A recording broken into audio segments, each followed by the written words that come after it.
All right. It is approximately 12:15 p.m., 3rd of July, 2025. Going into lecture 8.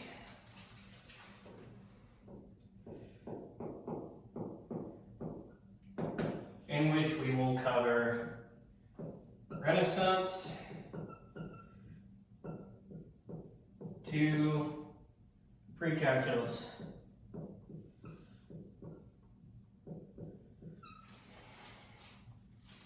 And we'll start with chapter 13, which is on the European Renaissance.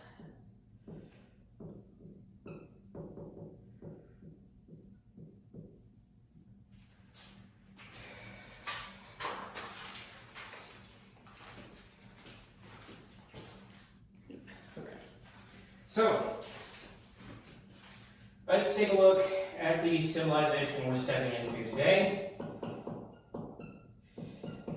So last time, we were discussing the Latin West after the fall of Rome, seeing how they picked up. We talked about Resme and the rest of the gang continuing the tradition of mathematical development. So, out of the Latin West, we have the early, suffice it to say that these are all early things, so it's kind of redundant. But we have Italian city-states, we have the HRE still. We also have German principalities within the Holy Roman Empire. We've got French Kingdom,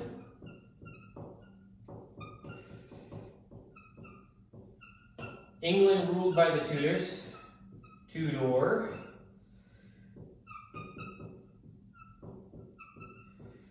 and the big chins themselves, the Habsburg Spain.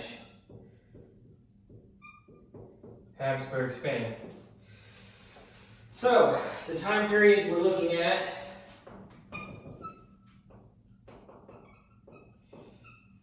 is roughly 1450 to 1600 AD.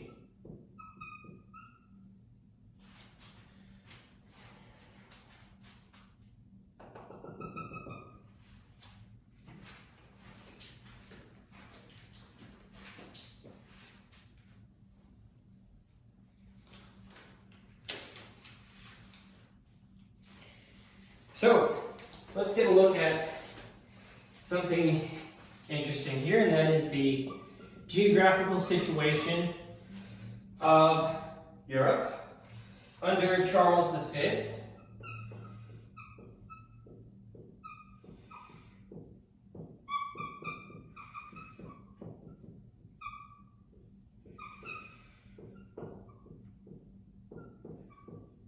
Encompassing the first of the empires to have ever said that they were the empire on which the sun never sets. And I'll show you why. This is projection of 1544. Let's go ahead and draw Europe. There's Portugal, there's roughly Spain, that connects to France, which connects to Germany, Denmark there, and all sorts of things.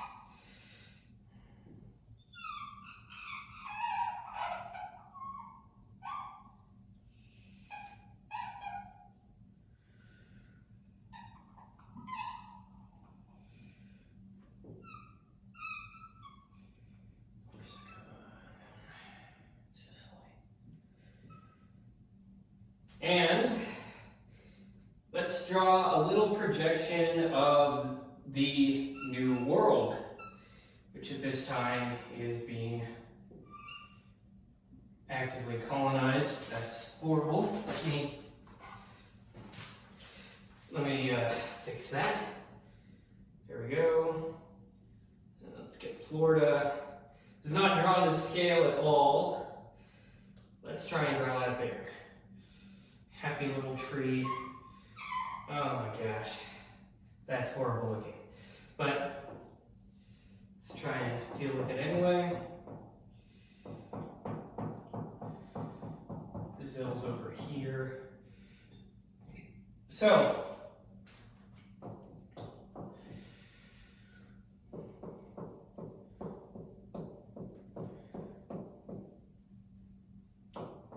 the Habsburg Empire, as you can see, is quite large.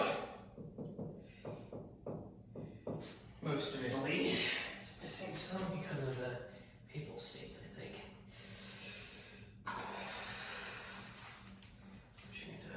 I agree. So you have the HRE, you've got Spain, Castile and Aragon, you've got Sardinia, Sicily, Naples. That's in Europe. Also, don't forget about Hungary here, forgot to mention that. But you've also got this in the New World, stretching from Mexico all the way almost to the very bottom tip of Argentina. So you can see just how massive this thing is, and its only real competitor is the Ottoman Empire. And so this facilitates a safe little sphere in which mathematics can develop with a few very lucky, very gifted individuals that did develop it. And so we'll get into that here in a moment. Just see how that looks. Yeah, it's not the worst thing. Okay.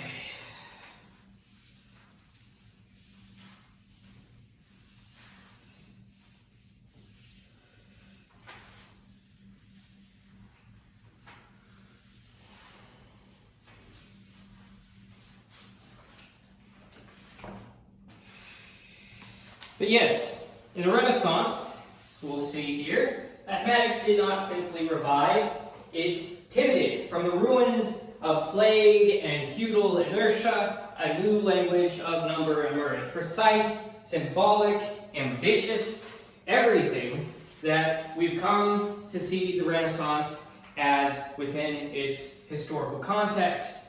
Gutenberg's press cracked open the cloisters of learning.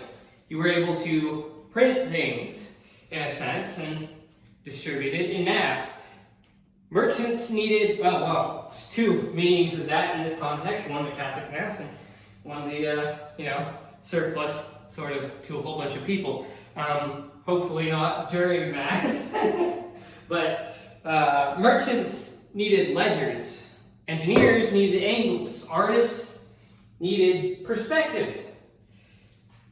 Into this cluster, this maelstrom, stepped mathematicians, translators of Babylonian digits, Arabic algorithms, Greek geometry, into the nascent tongues of commerce, court, craft. The Latin West survived. The Renaissance extended, it thrived. Not merely copying, but computing. Not merely preserving, but solving. The triangle in this era gained sine and tangent. Unknown things gained letters. We saw earlier we saw earlier in the Latin West, that medieval era, of the origins of this.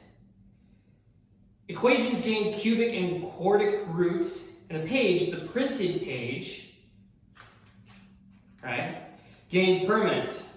This was not yet the age of calculus, but it was the age that made calculus possible. Renaissance mathematicians were not mystical, but they also weren't purely pragmatic either. It was transitional, half humanist, half algebraist, a bridge of ink angled through time. So let's look at some of the faces of this era, starting with Reggio Montanus, which this is not his actual name, means like king of the mountain, but we're fine calling him that for now. So, what this man did, he translated Ptolemy. He lived from 1436 to 1476, and in that time, he translated Ptolemy's Almagest.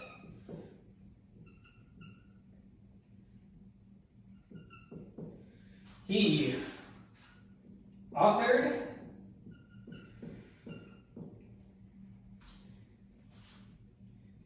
De Triangulus Omnimodus.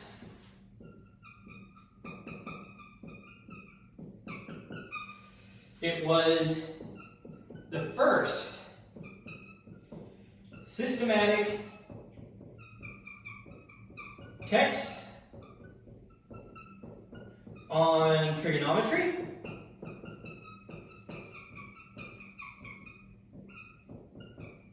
since antiquity. Pretty big deal.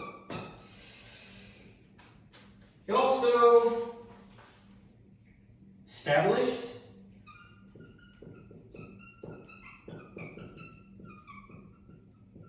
an observatory,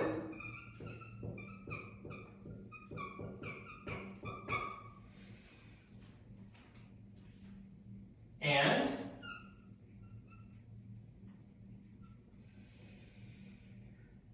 one of the earliest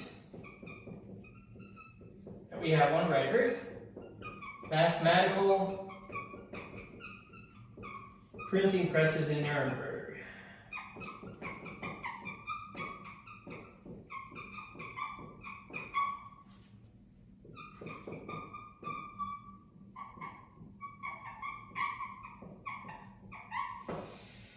And as we've come just through this common now, for these times, he synthesized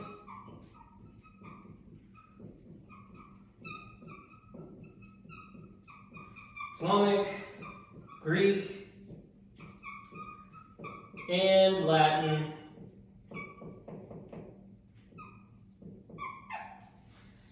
mathematical traditions.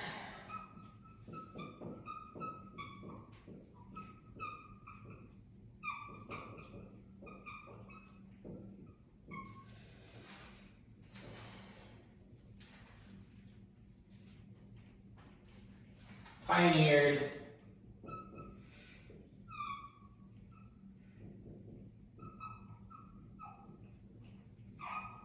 mathematical astronomy.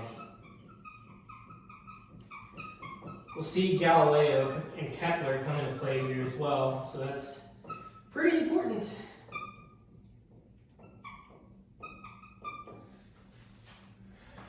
King of the mountain, indeed.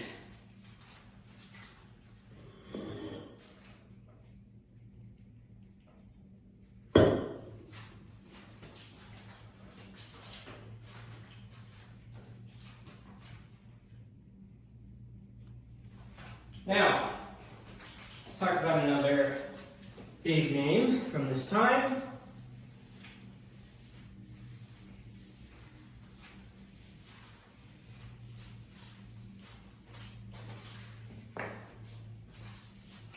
That is Nicholas Ch8, who lived from 1445 to 1488.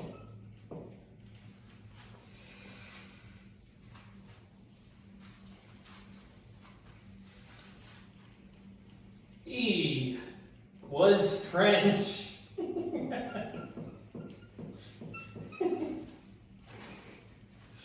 Okay, more seriously, he was a French physician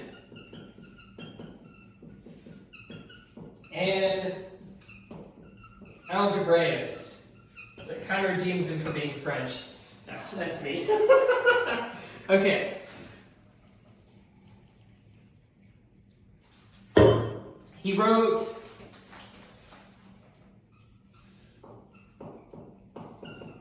the traité en la science des nombres, which we'll get into this more later. But you know what? Just put as a note for now. An advanced, unprinted work in symbolic algebra.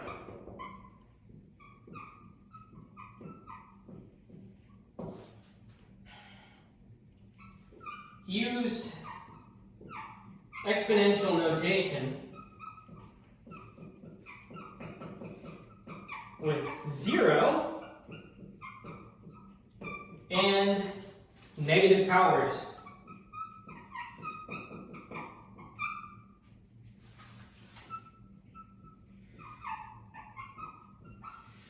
Which foreshadows logarithmic developments.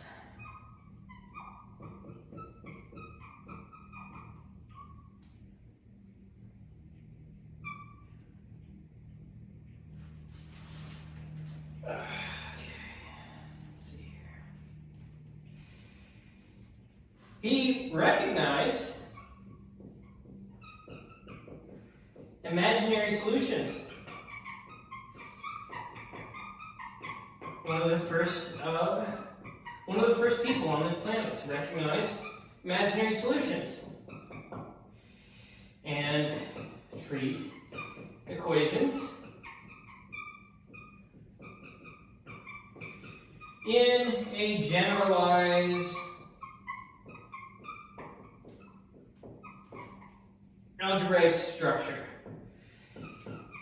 Now this is pretty big because centuries before widespread adoption, he was out here doing this. So, good job to him.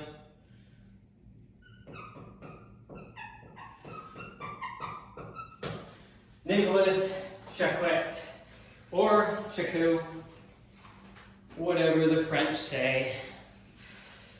I'm gonna stop picking on it for being French. Okay, he's not here to defend himself.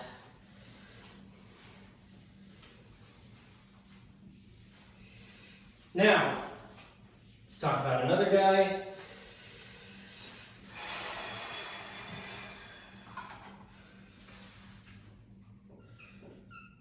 Luca Pacioli.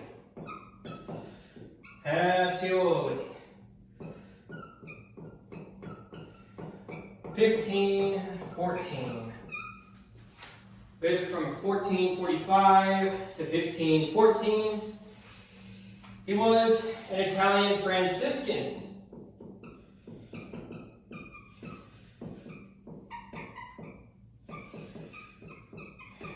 Hopefully, yes, okay. He was the author of the Summa de Arithmetica. So in that sort of Thomist tradition of calling something summa, as in summary of and total of arithmetic.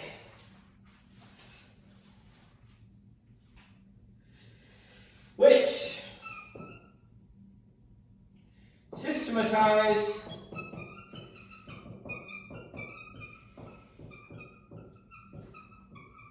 commercial arithmetic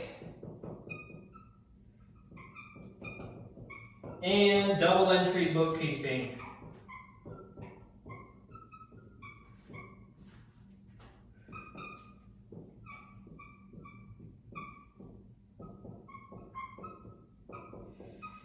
It's supposed to be one word, but it's hyphenated.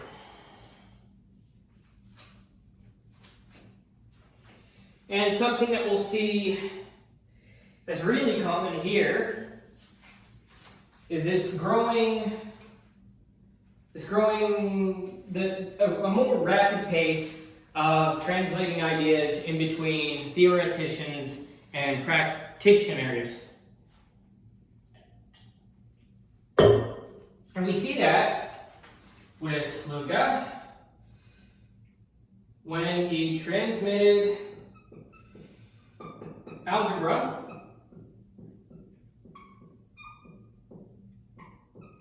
and accounting to the rising mercantile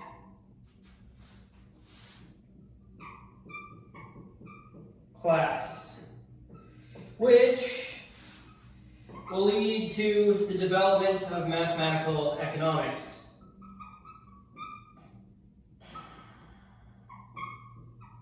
All of that is to say, very, very important.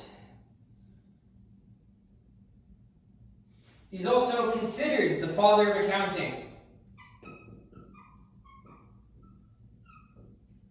So if you have an accountant, well, you can tell him that Luke is his daddy. No, don't say that. But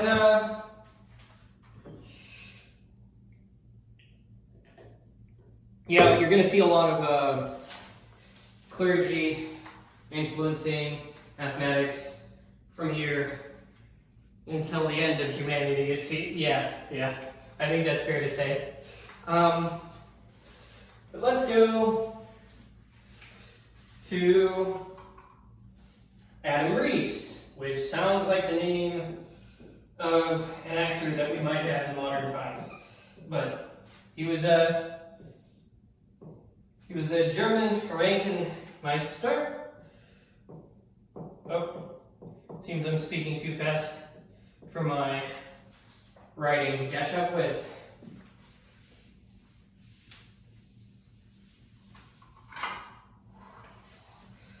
Okay.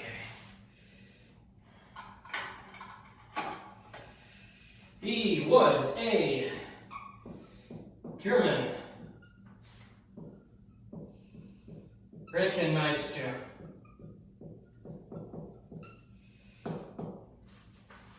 Popularized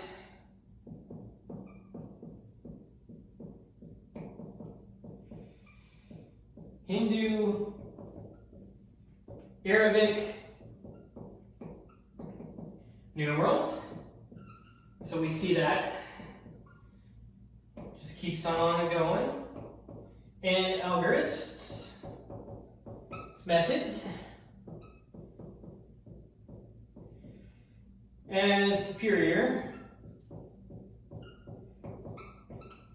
to abacus methods.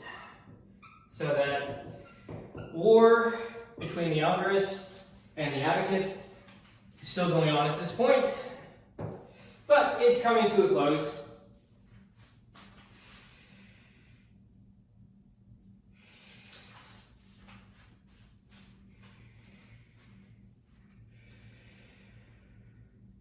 Yes, and there's this phrase which is associated with them. Nach Adam Rees, which was used to show just how accurate this man's calculations were. He authored, it's like, that whenever we say something like, he's as smart as Albert Einstein, well, it's as accurate as Adam Rees. And that goes to show how prolific he was throughout arithmetic texts, and how well known he was for his correct calculation.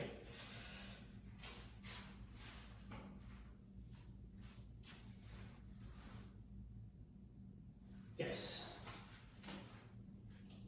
I think that's the name of a character in A Dark Knight. I think that's the...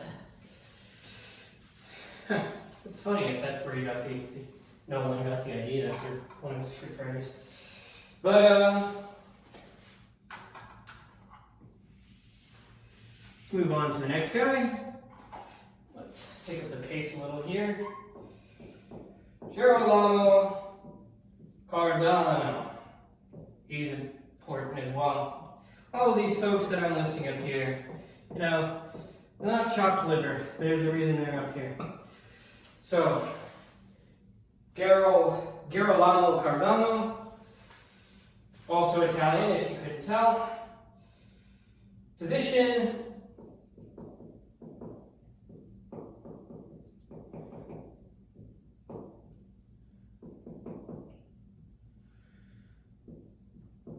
and polymath. Surprise, surprise, the era of Renaissance men has Renaissance men. He published the Ars Magna for solutions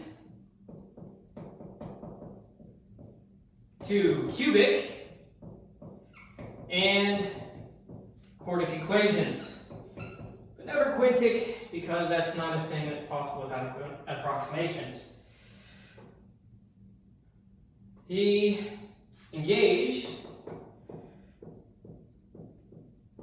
with negative and imaginary roots.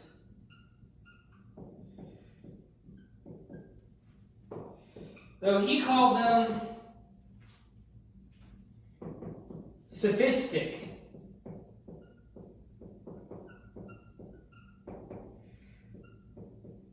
But unavoidable.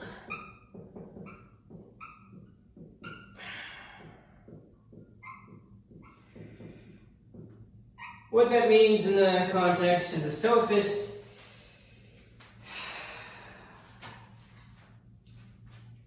it's unclear exactly how much these individuals would have had access to the Socratic dialogues, how much they would have known about the sophists of Plato and Aristotle's day.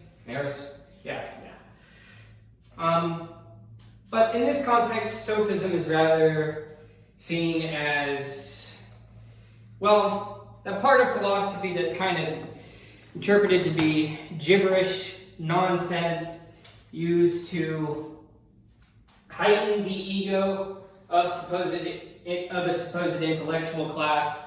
And in this sense, well, in the strictest sense, sophists did it for profit. Both in ego and in silver, I guess you could say. So to call imaginary roots sophistic is to call them kind of nonsensical, something that shouldn't really be taken all that seriously. But to call them unavoidable is to recognize exactly that once you find these things, it's hard to, you can't unfind them. So you're going to keep on having to use them.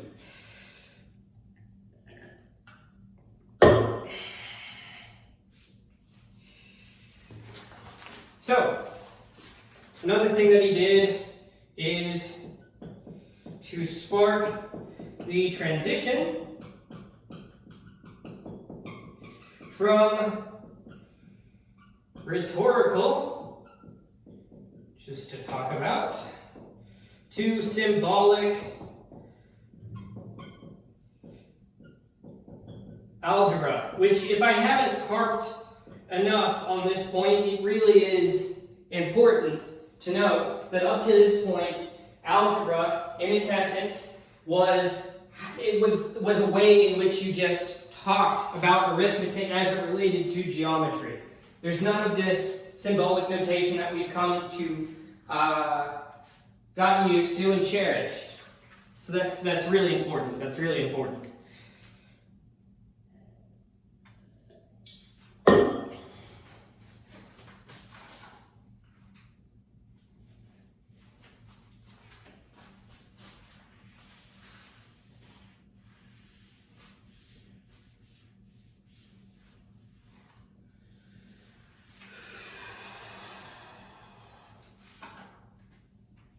moving right along.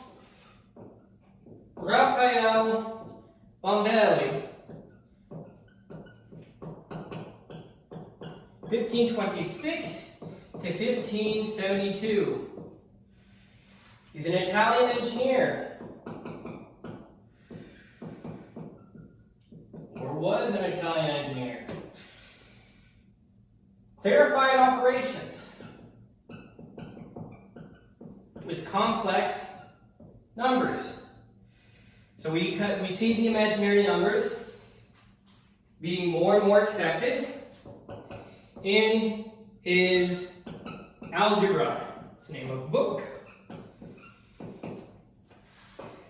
which makes him one of the first to recognize the absolute necessity. We had Cardano saying that these things are unavoidable. And then we have Bombelli noticing that these things are a necessity.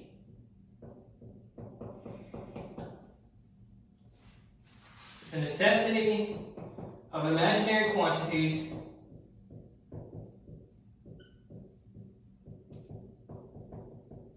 in real solutions.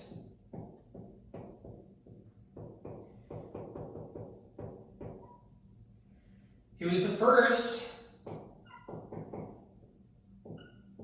to conceptualize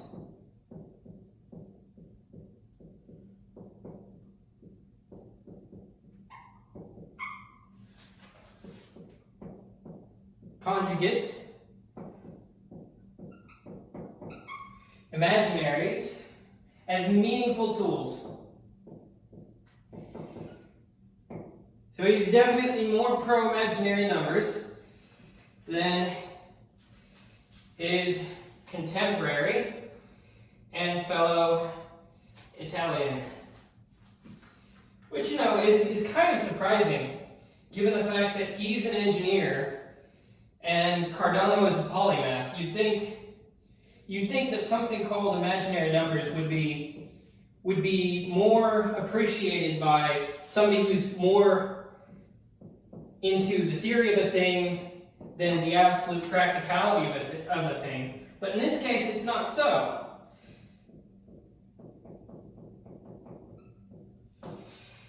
He says, strictly, they're not absurdities. They're not the sophists of numbers. They're not sophistic.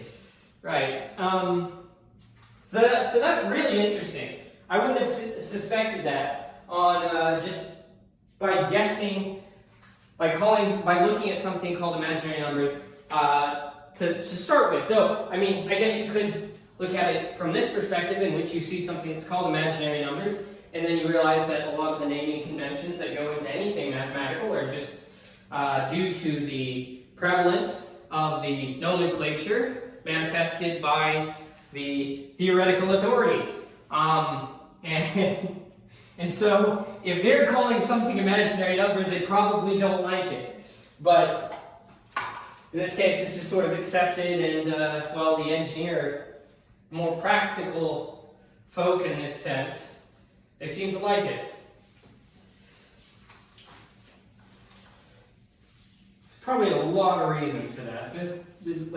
You could go into a whole lecture about why that is.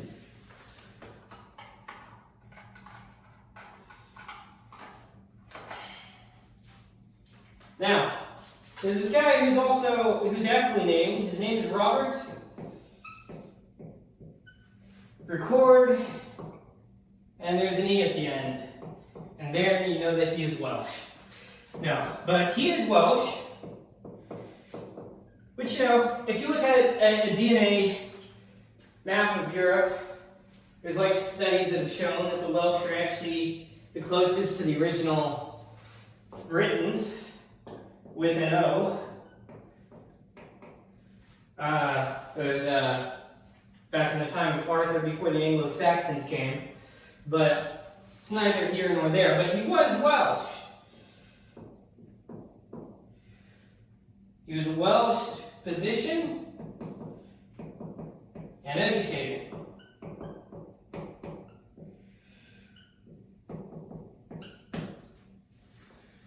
or not anybody could understand what he's saying because of the fact that he's Welsh, well, your mile may vary.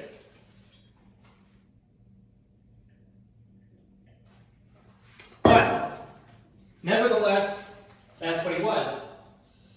He introduced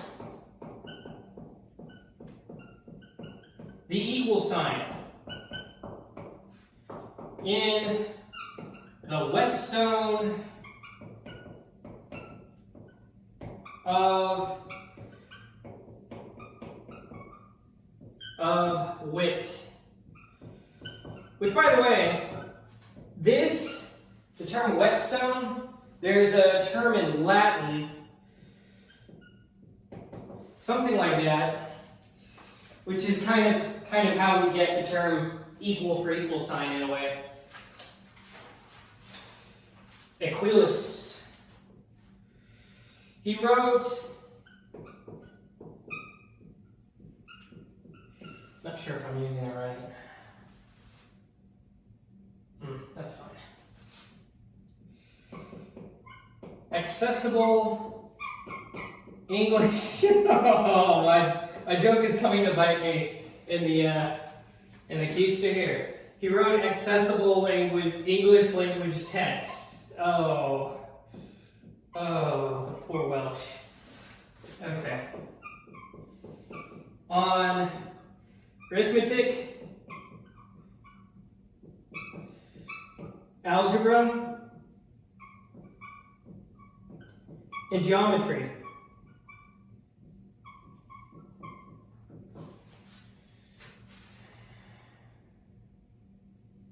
Oh yes, and also astronomy. That's important. Whoops, can't forget an entire field in which he influenced. That's not good. And he's a key figure. He's a big deal. He's Napier before Napier is a thing. He's the key figure in founding English mathematical tradition. Well, I mean, in terms of the language. Because, I mean, Napier is Scottish, so at least I think so, at least from what I remember. They're all British, though. That island, Great Britain. Here we go.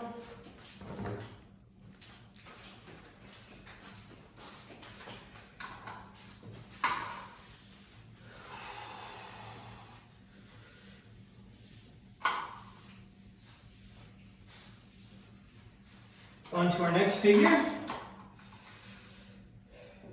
Francois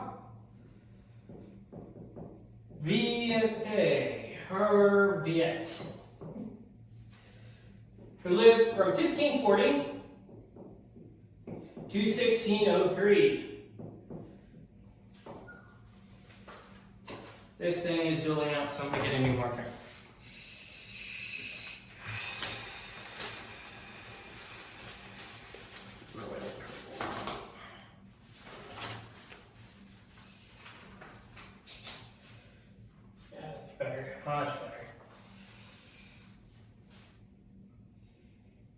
He was a French, he was a French crypt analyst and mathematician. He's a big deal though. He's a really big deal. Really big deal. Like they say, we save the best for last. He is. I grade him rather highly. I'd say he's the Erasmus of his era. He introduced systematic literal notation and parameters.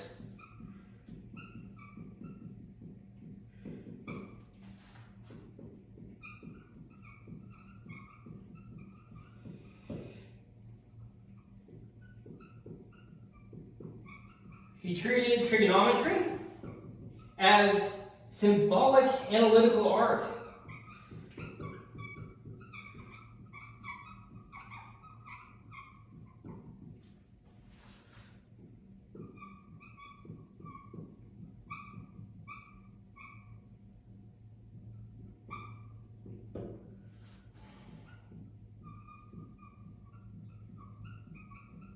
you connected trisection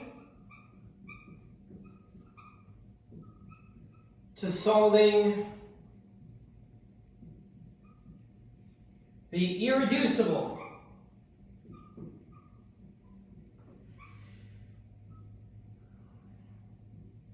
Or what was believed to be irreducible. Well, the irreducible cubic.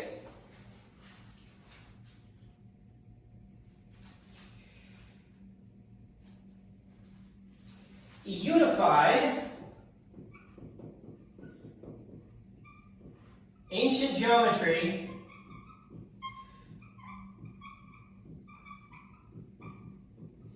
with emerging algebra. Crazy stuff. Which makes this a sort of proto-Cartesian analytic geometry. So yes, quite the resume for Francois Viète. Even if I can't pronounce his name correctly.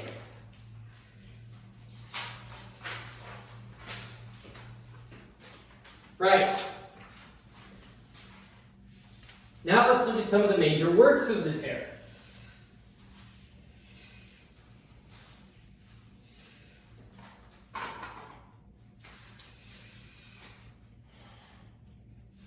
So we talked earlier about the De Triangulis,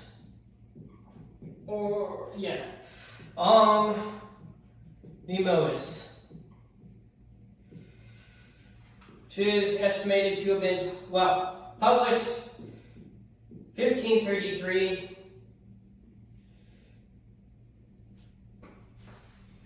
By Reggio Montanus,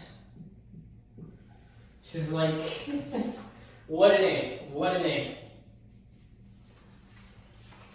It's the first systematic work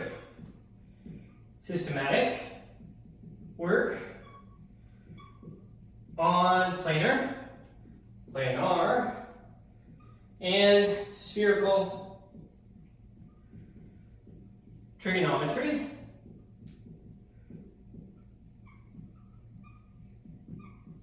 In Latin Europe.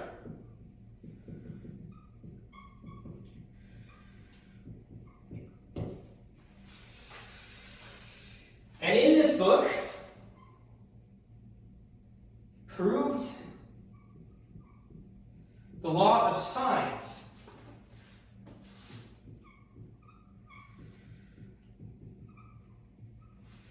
And solved general triangle problems.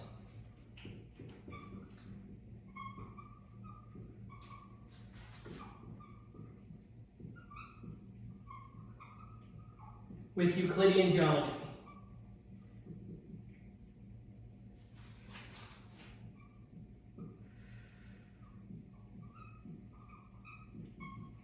Let's go ahead and get a chair over here.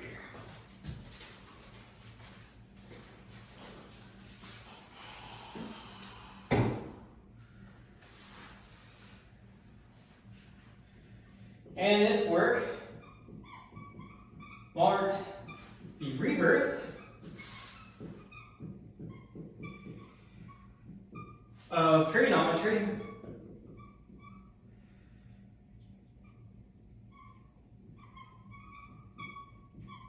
as independent,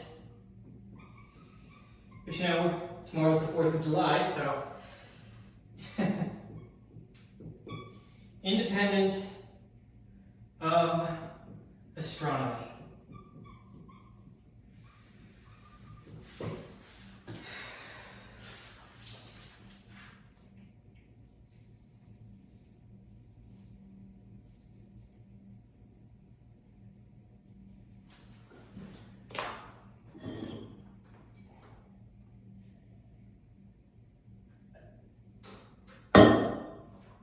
Okay.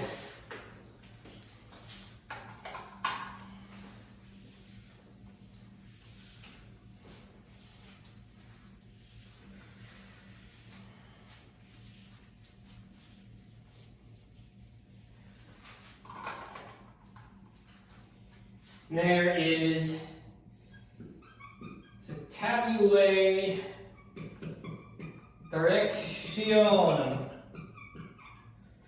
published 1490, also written by Regiomontanus.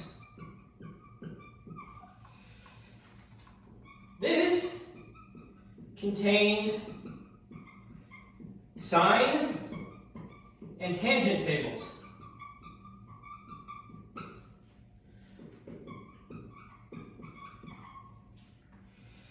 Calculated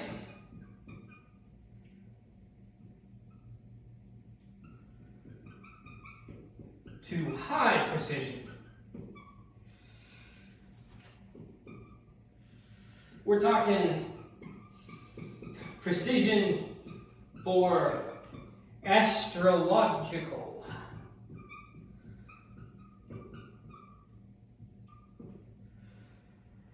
applications. Like in Sherlock Holmes, whenever Professor Moriarty is looking at the trajectory of meteorites, he's probably going to use this or some rendition of this work.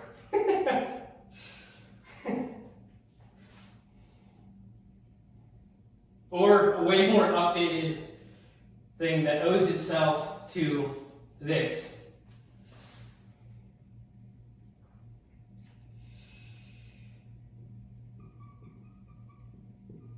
Use large values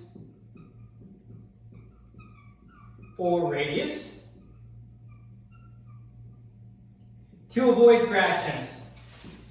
So kind of afraid of decimal fractions coming up. These Westerners are.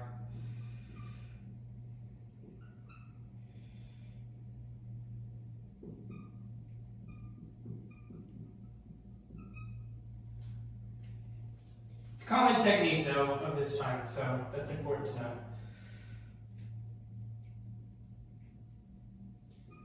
And it had an early systematic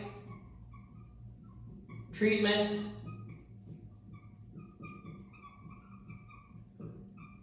of the tangent function in Europe.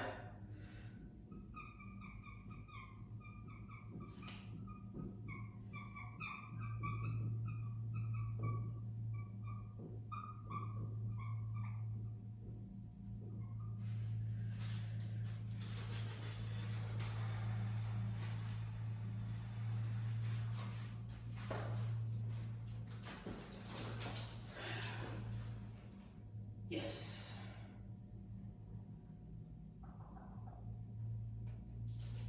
Okay. Let's take a look at another one.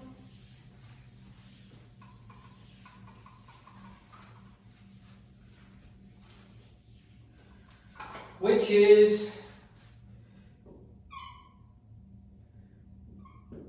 the tree tripartite in la science des nombres, which was published, oh wow, interesting publication date, but that's because he didn't publish it during his lifetime. So it's published 1880. Finished, as far as we can tell, in 1475. And this is Nicolas Ch8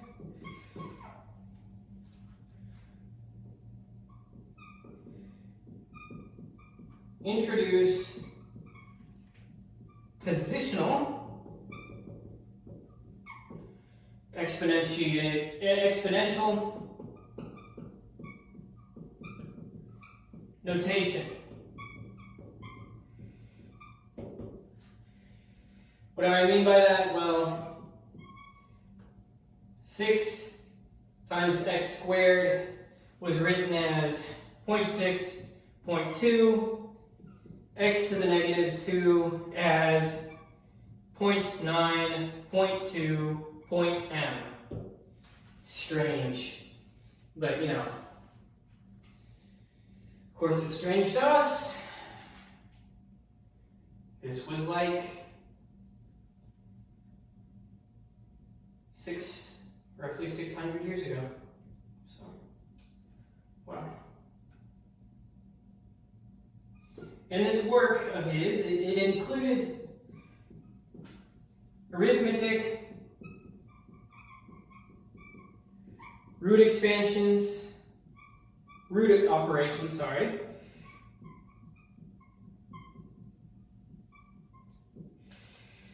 and an algebra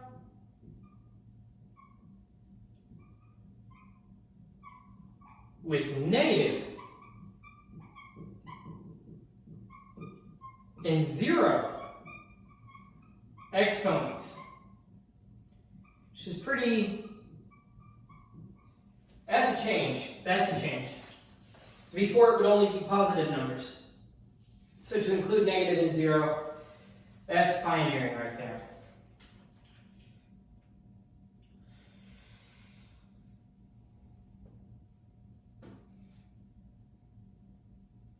And it had tables of 2, tables of powers of 2.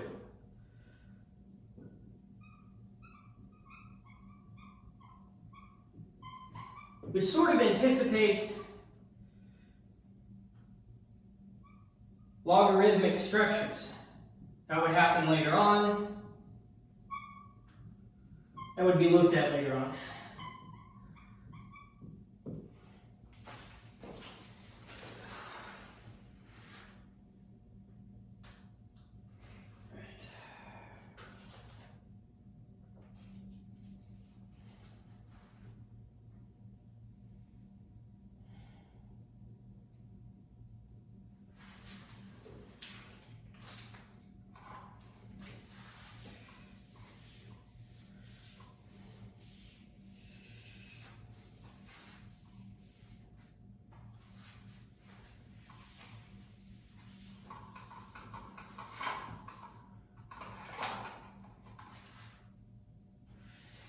And there is the big name, Summa de Arithmetica,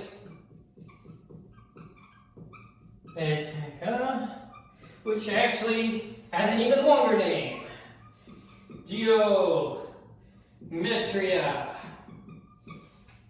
Proportioni.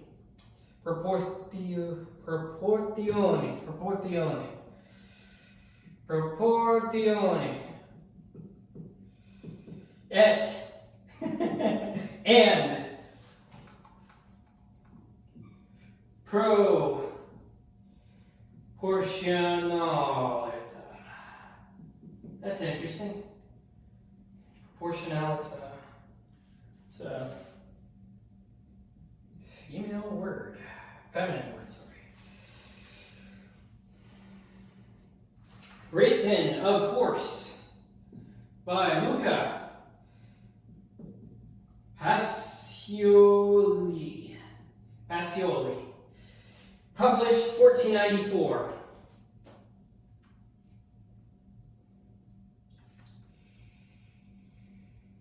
It was an encyclopedic text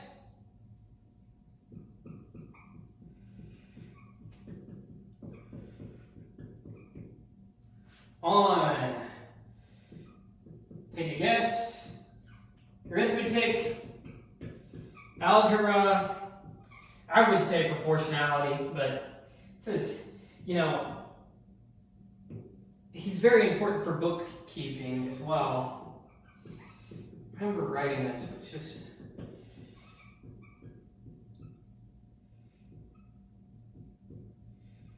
man, why put 2 K's there? Bookkeeping. That's a weird word. And he adopted symbolic shortcuts in there. So it's like kind of a interesting thing where laziness kinds of leads to ingenuity, which is a lot of things. It's more so optimization.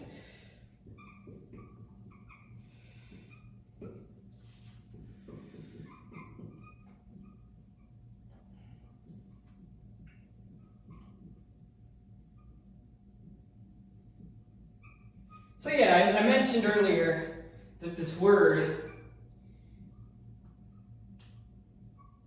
equalis, is where we get equal from. And it comes up here. He's using these notations to mean different things. But you have symbolic shortcuts. Because you can't just, it takes a lot of time to write everything every single time, as though you're speaking in monologue, in a philosophical monologue to somebody that's going to be reading it. It's a lot easier, and it's a lot more efficient to just encapsulate it in symbolic, in symbols. So I have to say symbology, but that's the study of symbols. So.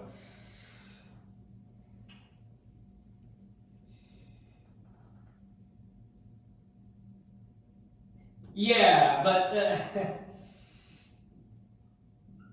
this word declared cubic equations in solo, but that gets overtaken.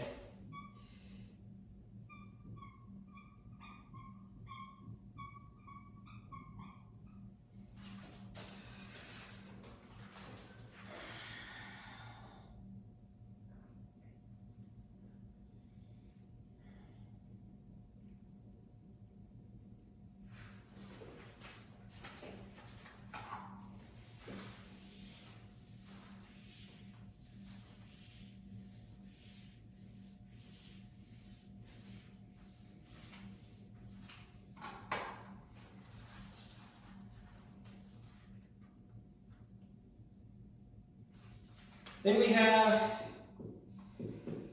algebra. L'algebra. Which, for French, that's how we say it.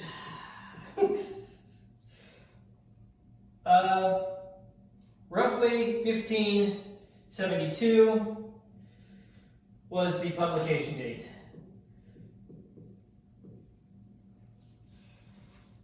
It's written by Bombay, or Bombay. I don't know how that's pronounced in that other language. So. It's two L's though. Treated imaginary numbers as algebraically valid.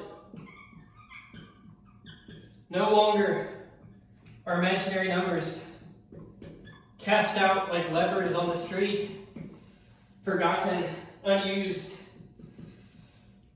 He's using conjugate radicals, not anarchists, though maybe, to simplify real roots.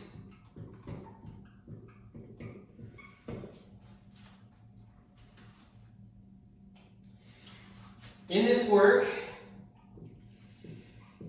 we find combined symbolic algebra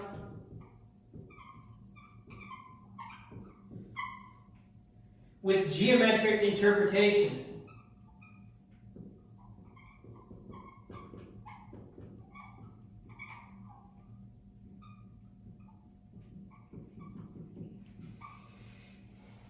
Example of this, subdivision of cubes.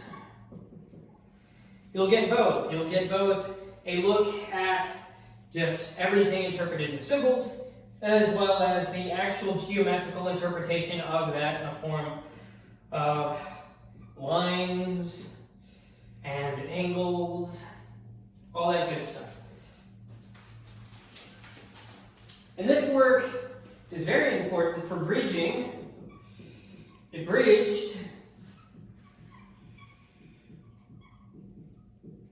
Cardan's formulas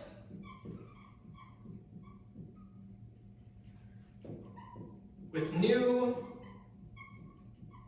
conceptual clarity on complex numbers.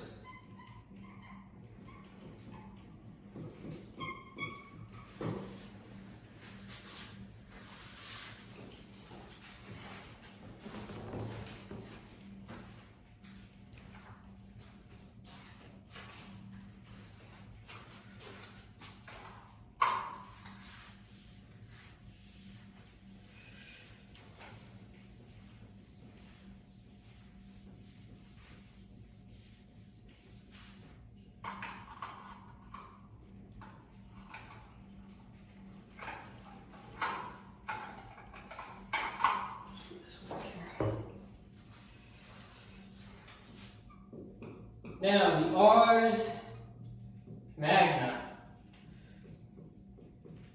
1545, approximately, is the publication date. Cardano.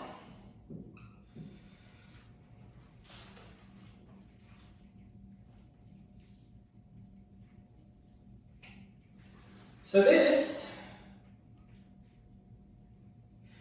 had solutions to cubic and quartic equations, first of their time.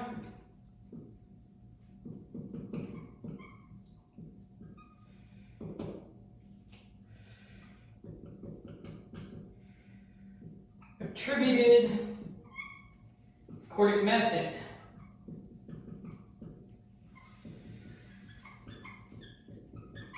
To Ferrari. Not that Ferrari.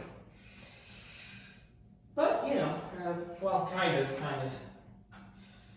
Okay.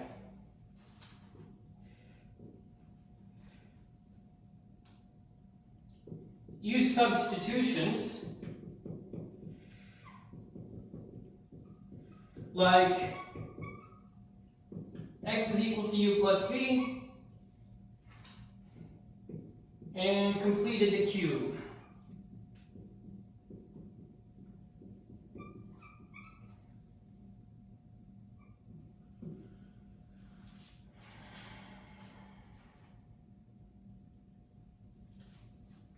And within it, it encountered complex roots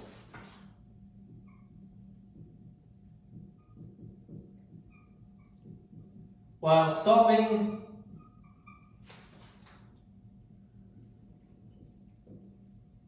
real equations.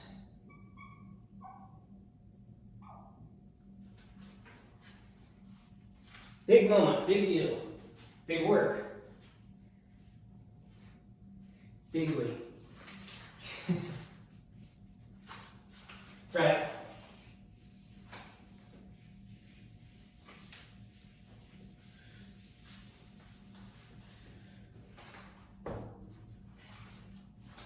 Now we go down to our Welsh gentleman, the whetstone of wit or white, depending on how you're feeling about that. I'm going to say wit. By Robert Record.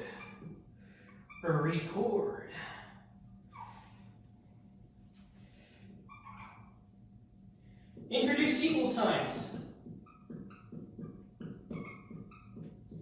Introduce the equal sign that we use today.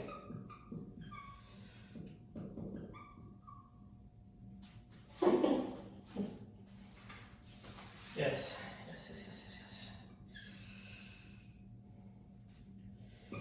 And it had the rationale.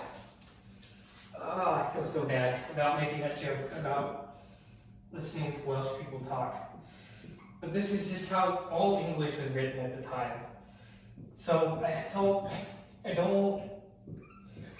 no two things can be more equal. That's the rationale. Pretty good. Okay. And it popularized algebra in English. So that's a pretty big deal. I'm talking in English, you're listening to somebody speaking English.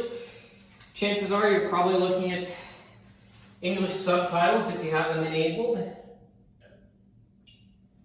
It is, ironically, the lingua franca of the world. Lingua franca. Okay. Now, next one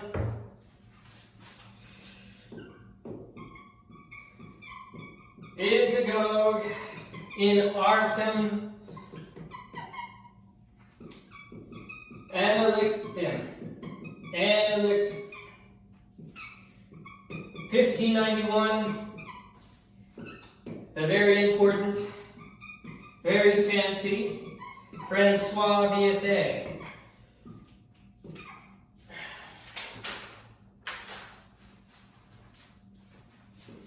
What did it do? Well, it introduced a distinction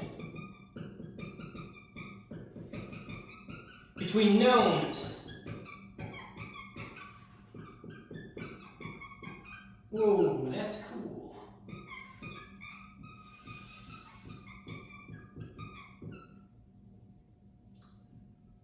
Between knowns as consonants and unknowns as vowels. Pretty cool. Pretty cool, man. All right.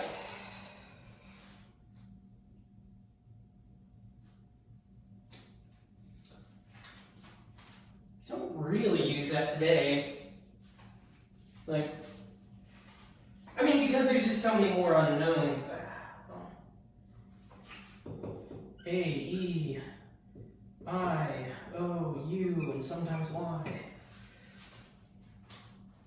I can see that might have gotten annoying.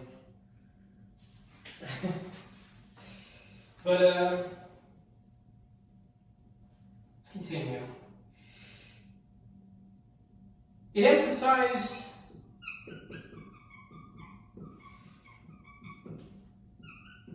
species level algebra.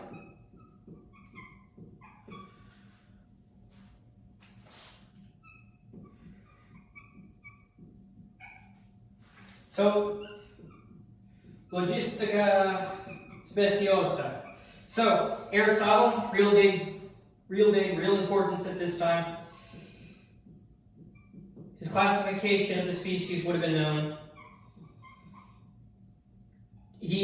So, in this work, Viète, he emphasizes species level algebra, so it's like these actual structures over just mere numbers. So this look at just the way that numbers work. Arithmetic, and number theory. Though these two things are irrevocably tied, he emphasizes this species level distinction. Pretty important. And so it should come as little to no surprise that this book, Unified Symbolic Expression,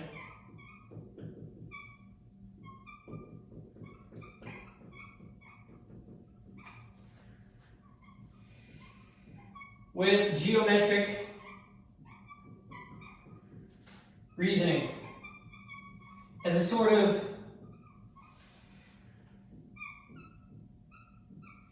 proto-algebraic formalism. Formality of that. Formalism, rigor, proof, axioms, application. Yes.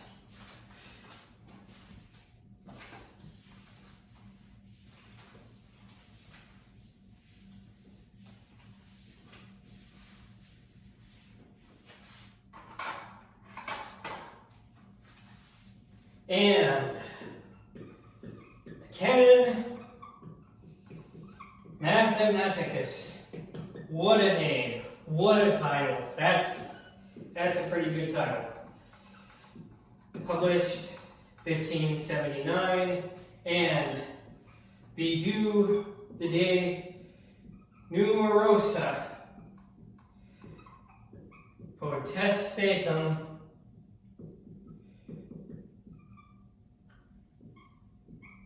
Resoluzione 1600 by Mr. Fancy Pants Francois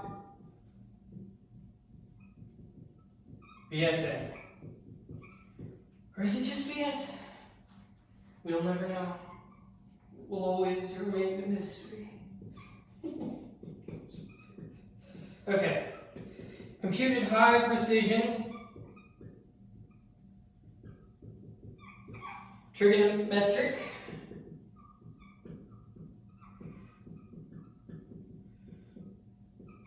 tables using, drum roll please, decimal fractions.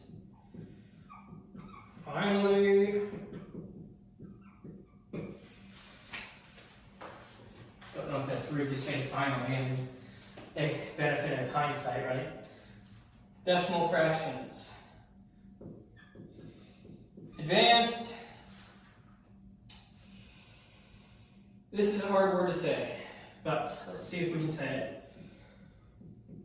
Prosthaphoresis. Phoresis? Whoa! Prosthaphoresis. Prosthaphoresis. Which is converting products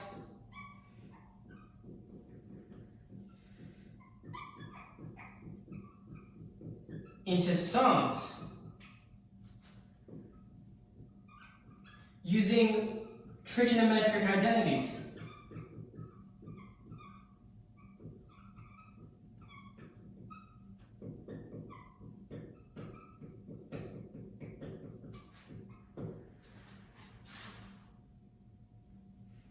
And, as has also been a common theme throughout mathematical history, it also proposed an early iterative method for polynomial approximation. Polynomial root approximation. Which, until we get to Horner's method, will always be said to be akin to Horner's method.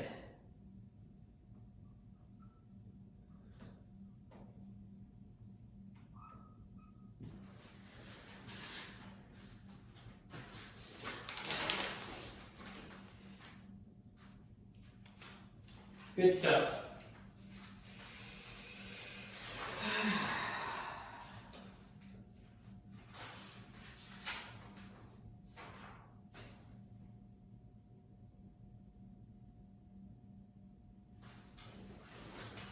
Now,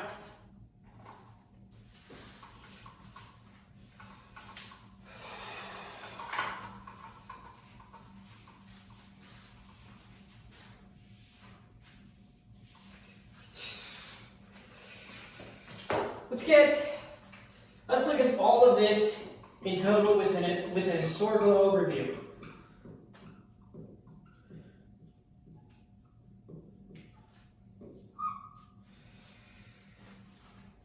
I'm not going to write as much in this section because it's just an overview.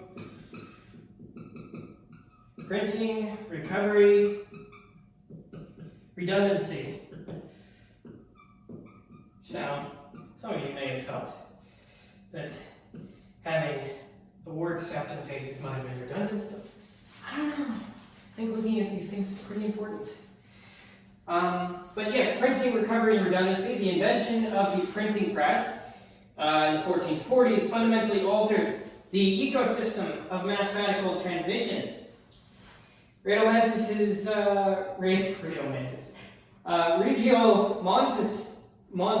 Montanus's printing house in Nuremberg aimed to publish Greek, Arabic, and Latin. Classics including Archimedes and Ptolemy. By 1500, over 30,000 editions of books had appeared. Mathematics was a small subset, but now reproducible and portable.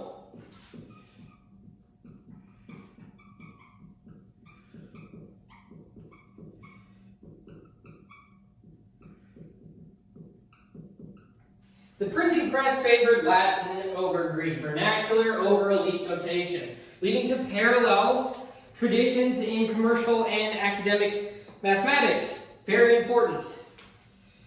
Through the fall of Constantinople in 1453, which we all should know, is often credited with importing Greek texts to the West. Its greater effect, however, may have been symbolic. No longer could Byzantium be relied upon to preserve ancient memory. The West would have to do it itself. It had to build its own libraries, which it could now do faster than ever before, and its own mathematicians. So, algebra is reborn then, under this framework, from abacus to this thing that gets called cosis. The rebirth of algebra did not begin with proofs, but with merchants. In France, Ch8 laid exponential and symbolic foundations. In Italy, Pacioli popularized commercial arithmetic and quadratic solutions. In Germany, Rechenmeisters like Ries and Rudolph compiled algebraic manuals called Cos books from the Latin cosa, which just means thing. If you're able to just capture something in symbolic notations, you're talking about this thing here. It's very primal to call a thing, right? But that's what it is. It's a thing. It's just a thing. It's just a cos. So, symbols emerge piecemeal. P, M, co, C, E, and eventually the equal sign in Ricard's whetstone. Algebra was not pure theory. It was bookkeeping, root extraction, inheritance splitting. The cosic tradition was algorithmic, not axiomatic, but from its algorithms, modern notation would crystallize. We see that continuing tradition out of the Indian subcontinent emerging here, as it did in the Islamic hegemony, and we see it continue to proliferate. This building that the algorists preferred.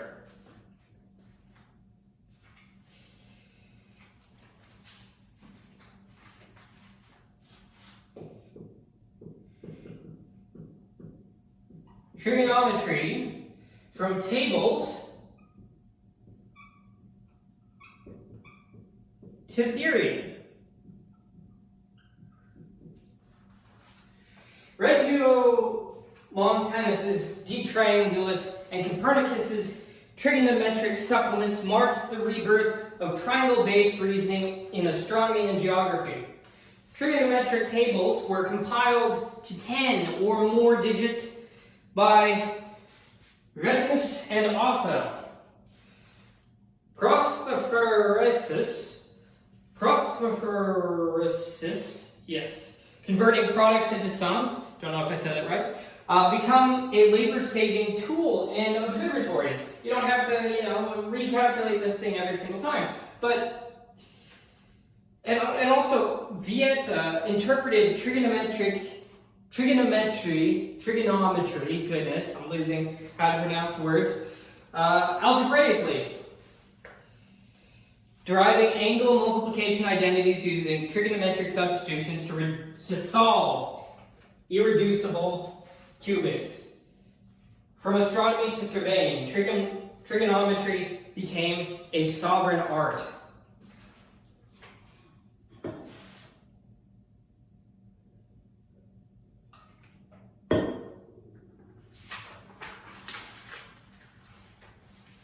And then finally, we get to imaginary and negative numbers. Whoops. In regular mathematical discourse. The Renaissance didn't fully accept negative or imaginary numbers, but it could no longer avoid them. Cardano encountered complex roots when solving real cubics, calling them sophistic, but unavoidable. On Pacioli recognized the conjugate imaginaries could combine to yield real results, even if the square roots themselves were impossible. Viète and Harriet remained cautious, yet Girard began articulating the full consequences of admitting all roots, real, negative, and imaginary. The tension between conceptual fidelity and computational necessity pushed algebra forward even when metaphysics lagged behind, kicking and screaming into a new world where imaginary and negative numbers are accepted and used.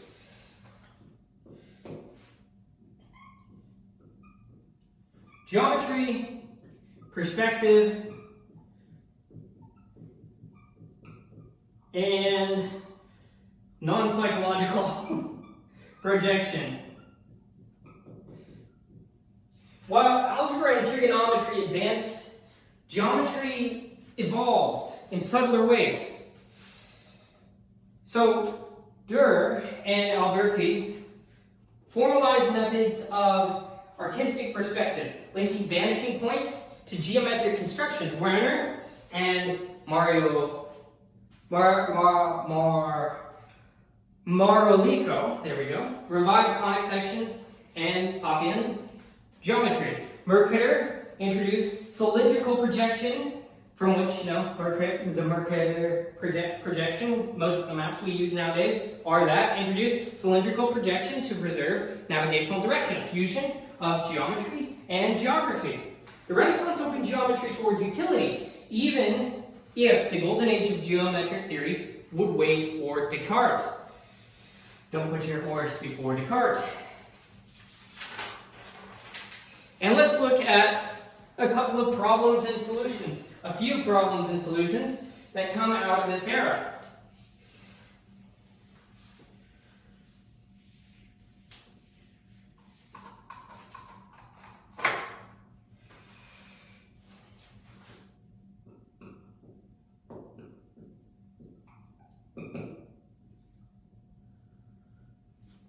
So, problem 1.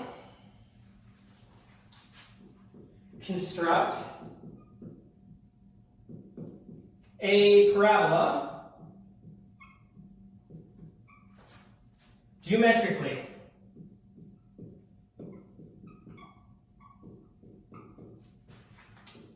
By using a pencil of circles. We're going to be using a marker. Tangent at a point on a horizontal axis. Create a parabola geometrically by using a pencil of circles tangent at a point on a horizontal axis. So, horizontal axis, up, up, up, up, up, up, up.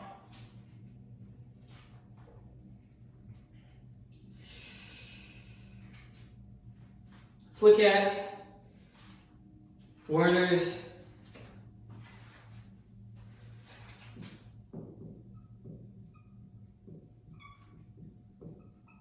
parabola. 1522.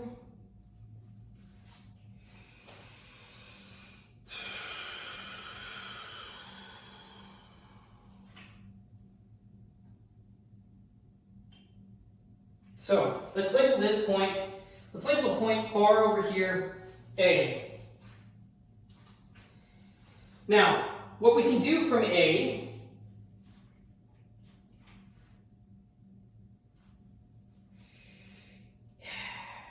we can begin a series of circles, all tangent to this point, and centered successfully along the axis at B, C, D, E, F, and finally G. So let's go ahead and attempt to do that. My art is horrendous, but we will give it a shot.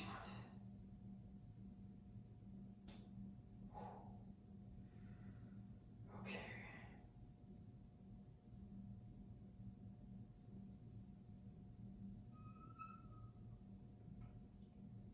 Let's get this thing here. Then he goes here. Here we go. Then we go here. Then we go here. Oh my goodness. Okay. And then we go here. That's not looking good. It's an onion. Okay. So these are supposed to be circles. It may not look like it, but that's what they're supposed to be. But from this, you can, for each circle, construct vertical lines from its rightmost point.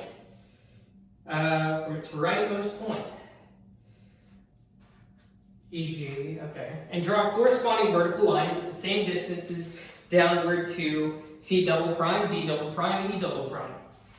So basically, we're just gonna look away from B for a moment. It's too small, and I'm gonna have hard times with it. So let's just kind of do this little moment here. Oh. Hold on.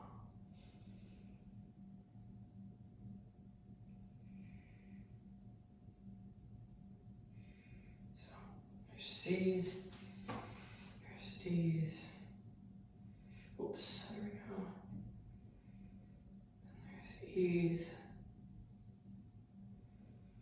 And there's F's. There's G's. Now I'm not going to label these necessarily, they're in the book, but so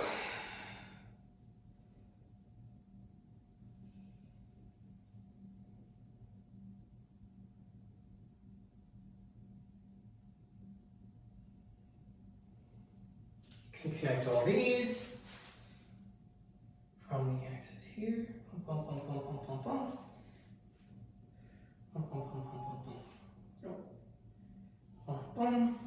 There's your parabola. These reflected points define a parabolic arc. Yes, across here. Yes, I should have gone further, but my circles aren't as good. So, yeah. These reflected points define a parabolic arc, since each satisfies the condition that vertical segment squared, there's no way you can see that. Say this is squared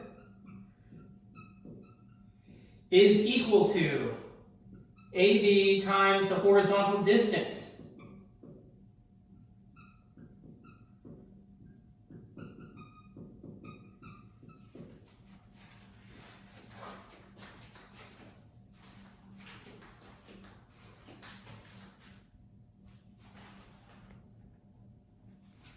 Yes.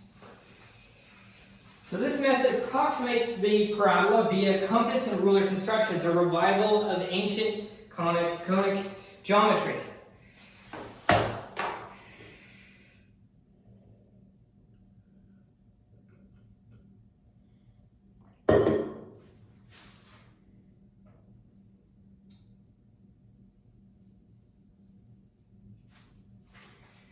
Very much so. If you guys can remember all the way back to the lecture on Greek mathematical mastery, you definitely see this sort of thing, straight edge and compass.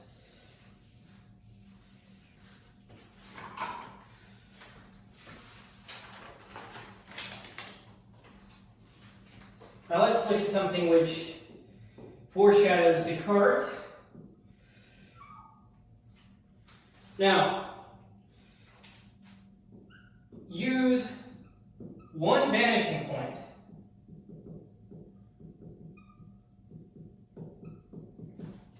and two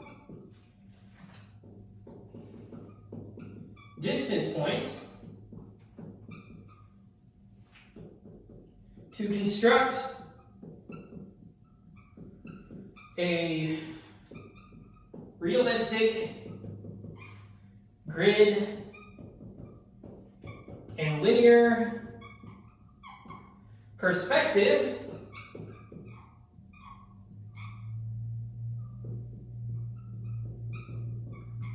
on a picture plane. So this is going to be the matter of projection. Projection with perspective. Use one vanishing point and two distance points to construct a realistic grid and linear perspective. Oh, that's not supposed to be there. On a picture plane. So, vanishing point, vanishing point. Vanishing point. Two distance points. Two distance points.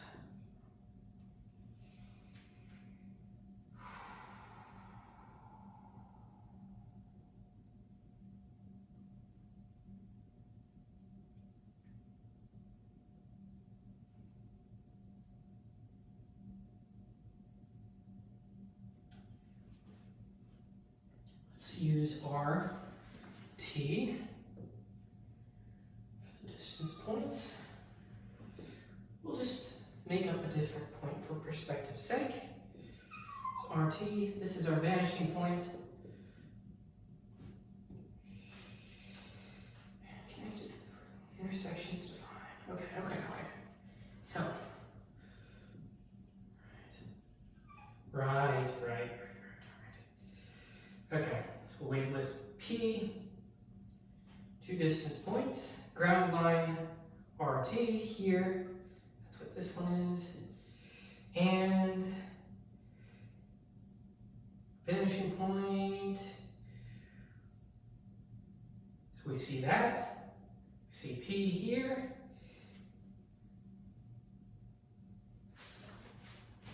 you let the horizon line intersect the vertical plane at point V, our vanishing point. On the ground line, we choose equidistant divisions A all the way through G, or in this case, roughly equidistant. A, B, C, D, E, F, G. A, B, C, D, E, F, G. These become lines of convergence connecting A through G to V.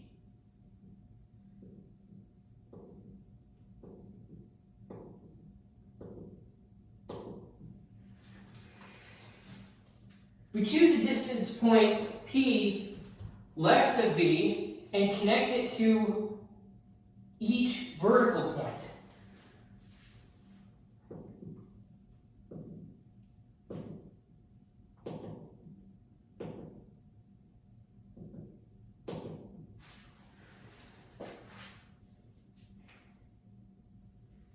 Intersections define horizontal divisions of the projected trapezoids. So let's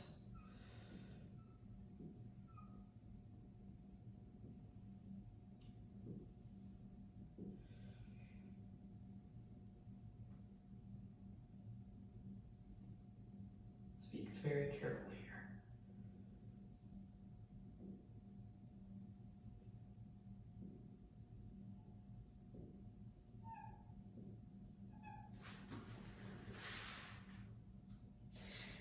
This method constructs a perspectival tiling of squares with depth distortion, a method formalized in Alberti's della pittura.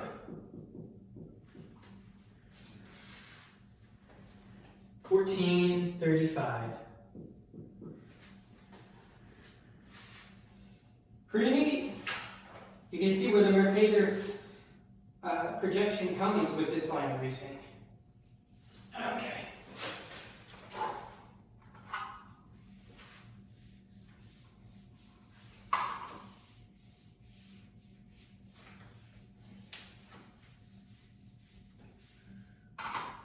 Now, let's look at another problem.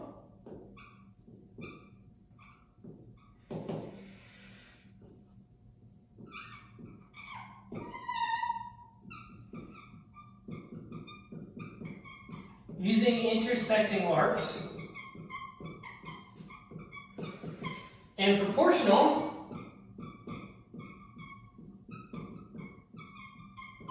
division, construct a regular nine-gon inscribed in a circle. So, let's get our circle here. Oh no. Let's start with an equilateral triangle with points A, B, C.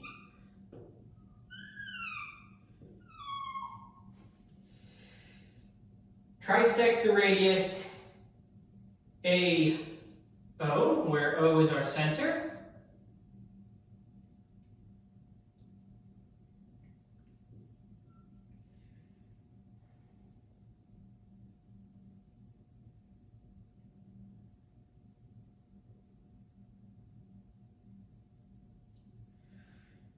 And let's label points D and E on this trisection. So let's go ahead and fill this out.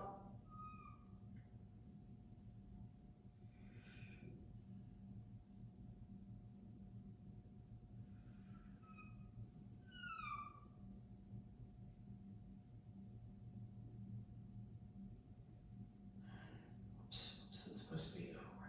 Yeah, this point is out. Draw around that. Another circle there. This point here, this section here is E. This whole section is E. Oh, this thing is E right there. And this thing over here is D.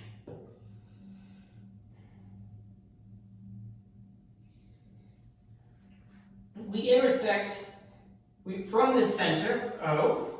We draw a smaller circle of radius OE, this goes to E, on that trisection there. We intersect this smaller circle with arcs determined by triangle vertices to get points F and G. The segment FG approximates one side of a regular nonagon inscribed in this inner circle. So, Durer has this as the approximate nonagon construction.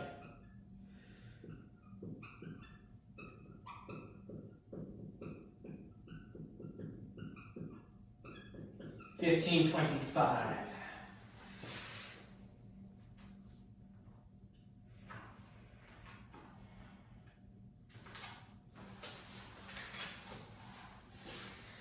Let's look at something a bit more stimulating. Not to say that this isn't stimulating, but you'll see what I mean. Right.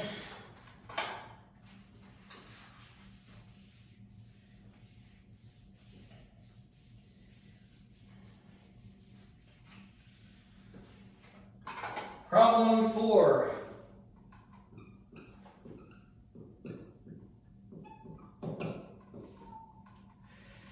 Prove trig identity sine x plus sine y is equal to 2 sine x plus y over 2 times cosine x minus y over 2.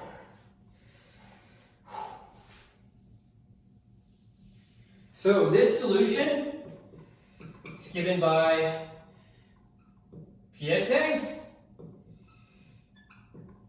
and it is the Pacioli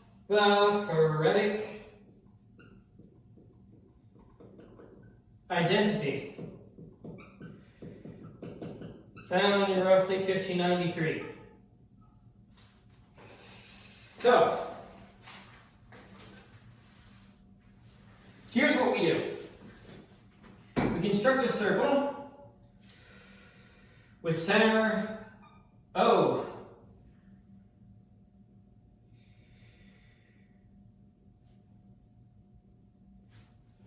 And we let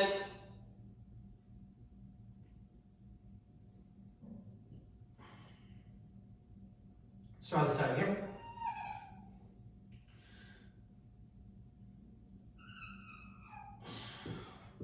We let A, B, and C, D represent chords corresponding to angles X and Y. In this case, you can see that with regards to this arc, these arcs. We join AC across the diameter.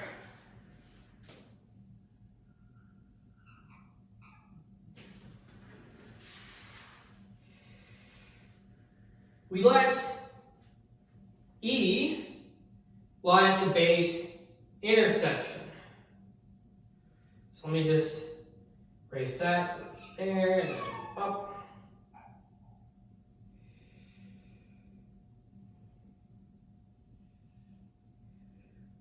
That.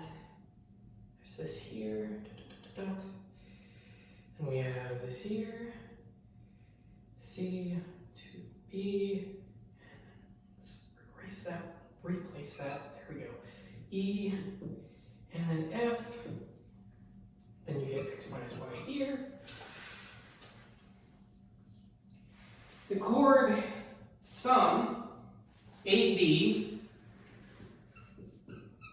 plus CD is equal to AE can be expressed as sine X plus sine Y, which is equal to AE, which is equal to AC times cosine X minus Y over 2. By angle bisection,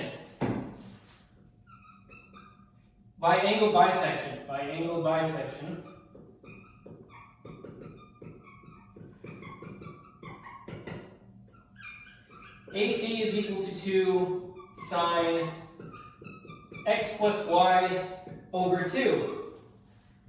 So, taking these two things into consideration, what we have is sine of X plus sine of Y is equal to 2 sine X plus Y over 2 times cosine X minus Y over 2. This was used by Viète and Cross-Ferresis to simplify multiplications. It's used to simplify multiplications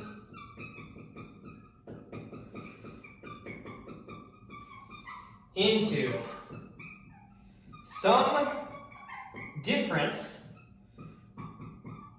forms.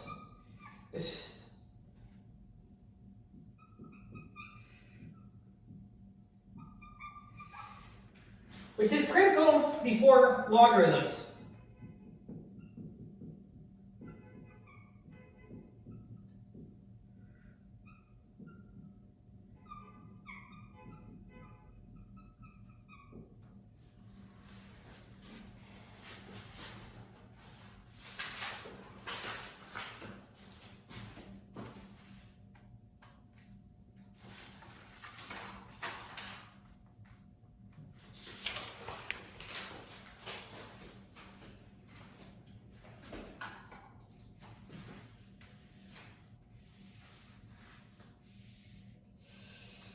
Now, where do we go from this Renaissance era?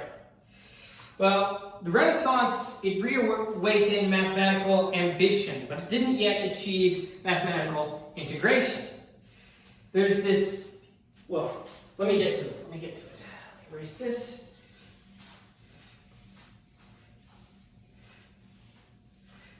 Here we are.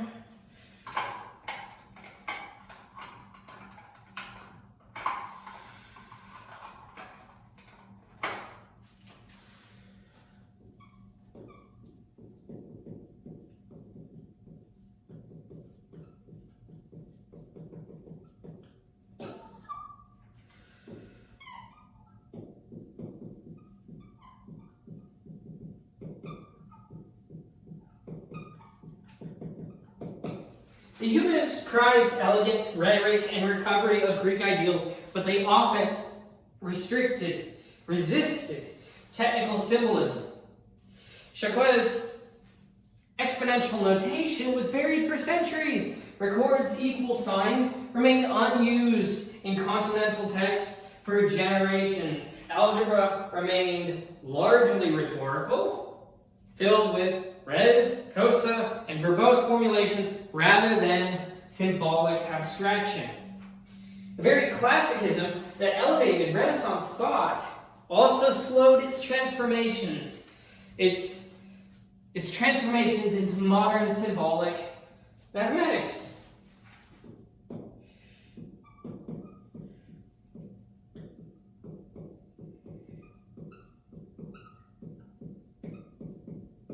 There's also an incomplete absorption of Greek depth prevalent throughout this era. Though translations of Archimedes, Apollonius, and Pappus entered circulation, their deeper geometric core, their deeper geometric content, was known only to a few. Marolico, Comandino. These are two, just for instance, and a handful of others. Algebra and trigonometry advanced without full integration into classical synthetic geometry. Conics, as we saw, were revived, but analytic geometry had not yet been conceived. The ancient tools were recovered, but they weren't yet retooled. They weren't yet refixed.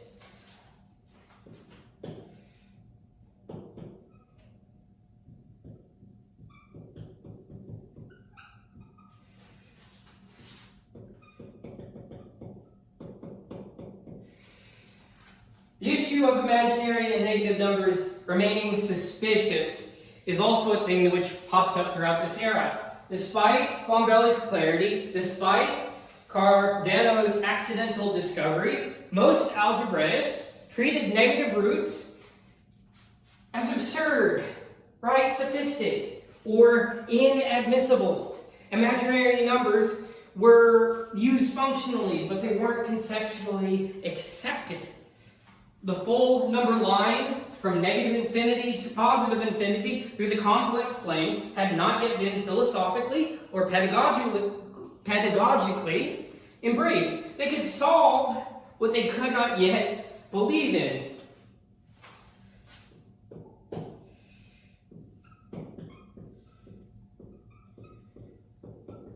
And this is kind of the thing that we saw in the Indian subcontinent, but fragmentation across regions and languages. Europe's mathematical culture was vibrant, but it was decentralized. You can see that whenever you look at a map of the Holy Roman Empire.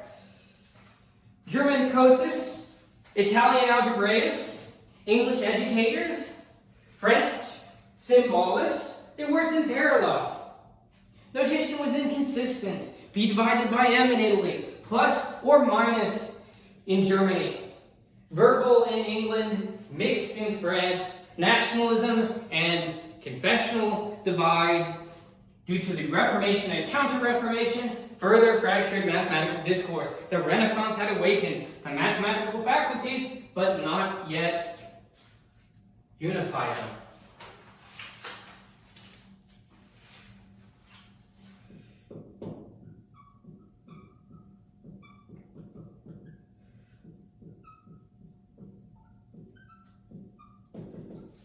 And this may come as a surprise given what we looked at, but geometry lacked direction beyond perspective. While perspective cartography and polyhedral aesthetics flourished, pure geometry stalled in procedural approximations. Example with Durer's nonagon. No coordinate system linked geometric curves to algebraic functions yet. The projected depth of conics, loci, and constructibility remained scattered across disciplines. The Renaissance had depth, but it didn't have dimensions. It's awaiting the Cartesian threshold. By 1600, algebra had become more general, but not fully symbolic. Geometry had become more applied, but not yet analytical. Trigonometry had become more precise, but not yet functional. The Renaissance had recovered tools. The 17th century would begin to wield them. So, I close this chapter. To some, the European Renaissance, in that era, mathematics did not merely return, it was reframed. Greek geometry was studied, but through Latin lenses and Italian margins. Arabic algebra was used, but without always naming its sources. Hindu-Arabic numerals were taught, but resisted for generations. The cubic was solved, but its complex roots remained mistrusted. Perspective was drawn, but not yet calculated. The Renaissance was not the final synthesis. It was the tremor before Descartes. It gave us Regiomontanus, who printed the triangle, Ch8, who named the power, Pacioli, who trained the merchant, Cardano, who violated the oath and chose to engage with these crazy things called imaginary numbers. Bombelli, who embraced the impossible, Ricord, who gave us the equal sign, Viète, who distinguished the known from the unknown. Their works were fragmented, their language inconsistent, their belief incomplete, but they moved the unknown into ink. They gave form to what could not yet be believed. They stood at the age of the symbolic and looked across.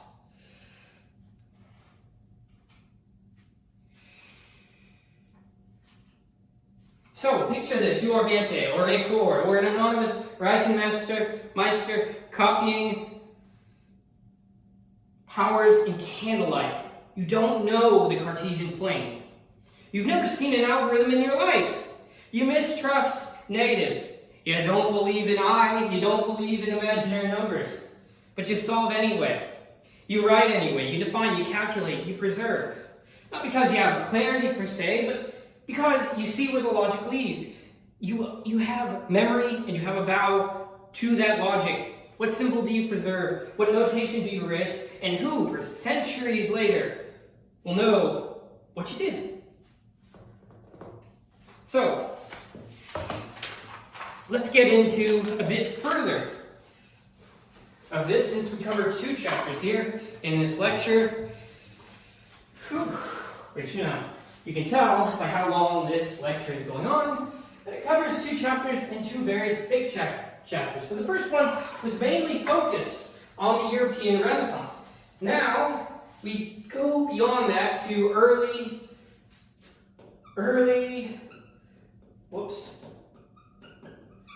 modern problem solvers.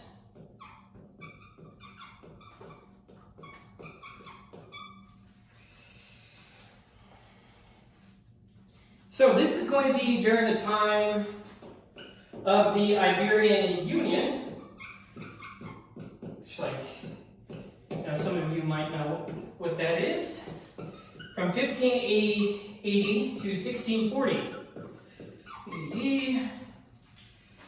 Check the camera real quick, it's been going on for a while. Yes. Now, the civilization we're dealing here is early modern Europe. We've got Flemish republics, we've got Scottish Highlands, English universities. We kind of had that before, more so now. Tuscan city-states, Habsburg domains. Ooh, sweet home Alabama. No, but let me show you exactly what this means for the world.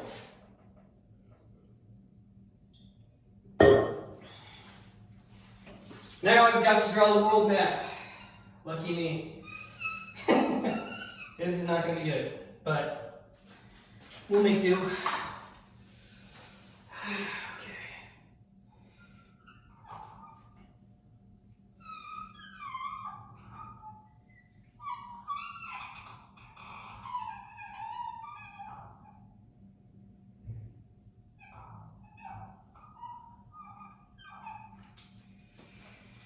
And let's draw a rough outline of Europe here.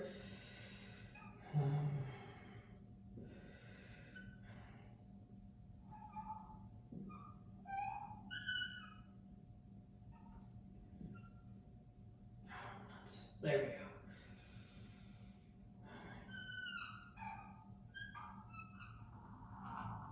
Just go ahead and draw a boot. Like it's a weird, messed up, mutated dog or something. Okay. Getting right along. Come on now. Okay. There's gonna be Europe up there. I mean, not Europe, United Kingdom up there. Okay. Okay. Then we've got to draw Africa. As time goes on, I think I'm going to rely more on just showing you all the graphics, because this is god awful. So no. But I can't stop now.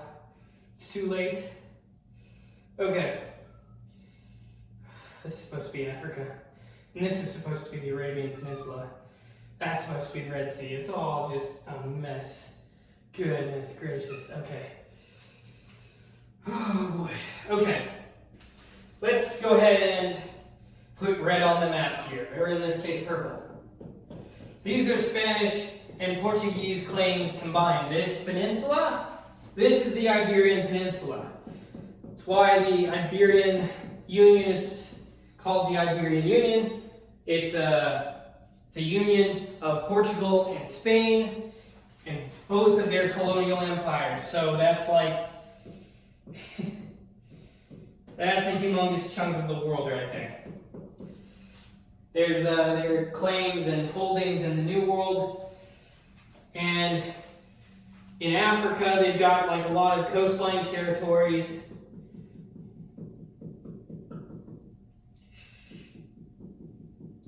Spain is still the dominant power. They've also got like looks like around the United Arab, where the United Arab Emirates would set, and then just to, if we looked at India, not drawn accurately, but India, a lot of coastline territory there as well, across India, and Yeah, of course, there's the Philippines as well. So just a lot of land. It's a lot of land. The Iberian Union looked at the world and thought, it's free real estate. And so it was. Oh, this would be roughly 1598, the time that we're looking at, the Iberian Union. Under King Philip II.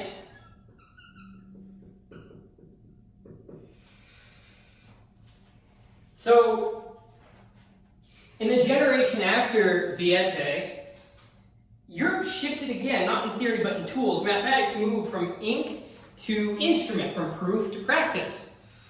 A new class of thinkers arose: engineers, astronomers, merchants, mechanists, machinists, however you pronounce that, who did not debate whether mathematics was Platonic or empirical. They needed answers, and they needed them fast. In order to participate in this growing expanse, they built rods, scales, wheels, sectors, bones, engines. They carved logarithms into wood. They revolved parabolas into citrons, so they counted in decimals instead of sixtieths. Galileo measured motion without calculus. Kepler filled wine barrels with indivisibles. Stephen proved gravity before Newton could define it. These were not philosophers of mathematics, they were problem solvers. And in their wake came tables, compasses, machines, and the slow collapse of the classical divide between geometry and number. Which, has been foreshadowed for a long time at this point in the history of mathematics, but here it happens more distinctly.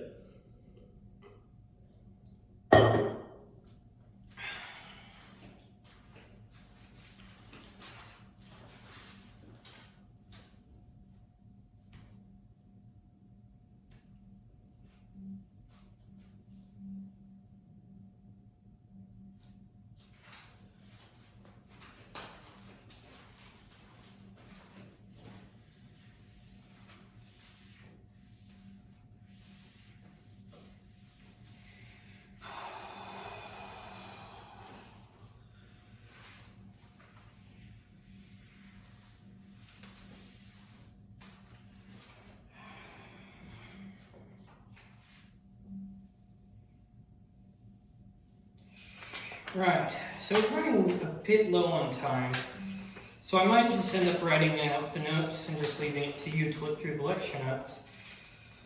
Let's look through here though.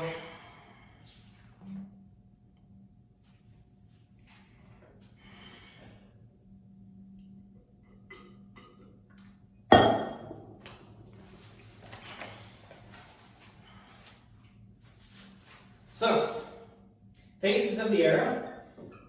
And some names I did mention.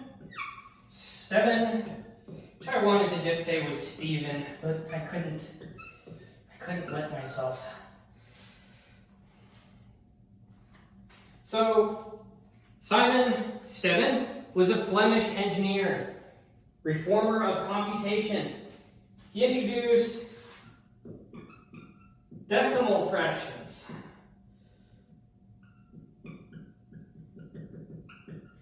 To a broad public through his work called the De Theende, which was written in 1585. He applied Archimedean reasoning to statics, pressure, and center of gravity, rediscovered the law of the inclined plane.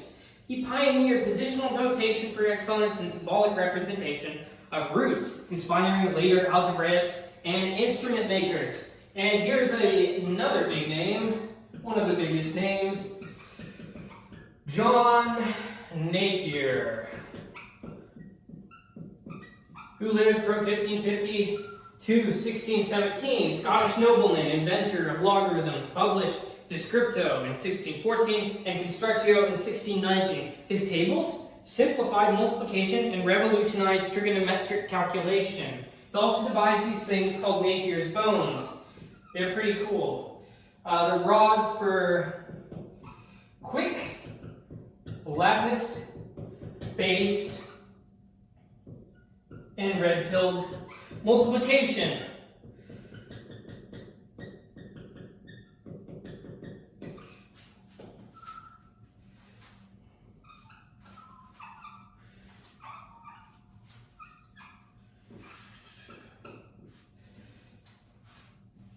Henry Briggs,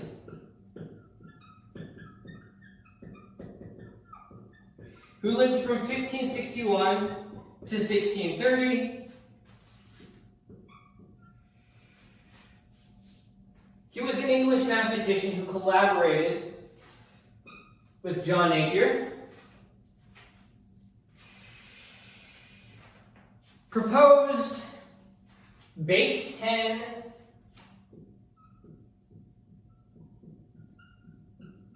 algorithms. Common? Logarithms. If I said algorithms before, I meant logarithms.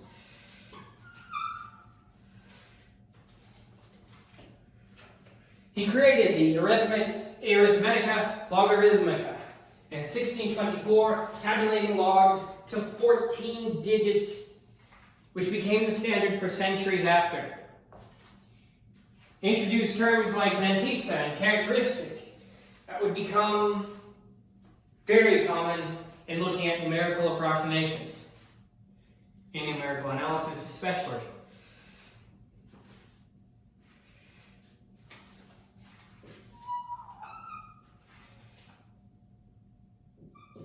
Jobs, Birdie, yes, Swiss. He lived between 1552 and 1632. Englishman, wait. Almost repeated the previous line. Swiss clockmaker and astronomer. Like a Swiss clock is a phrase to denote something so precise. Well, Jobst Birdie, he certainly lives up to that. He's a Swiss clockmaker and astronomer. Independently developed logarithmic tables by 1588 and published them in 1620.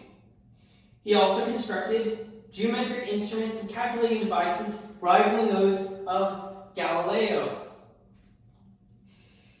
He was late to publish, but his numerical approach paralleled Napier's in power and concept. So he's kind of like the Leibniz to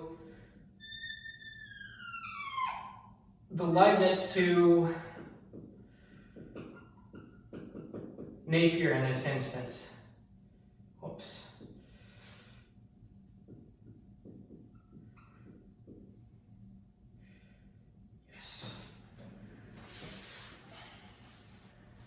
Now we have the all too famous, no such thing for this man, Galileo Galilei,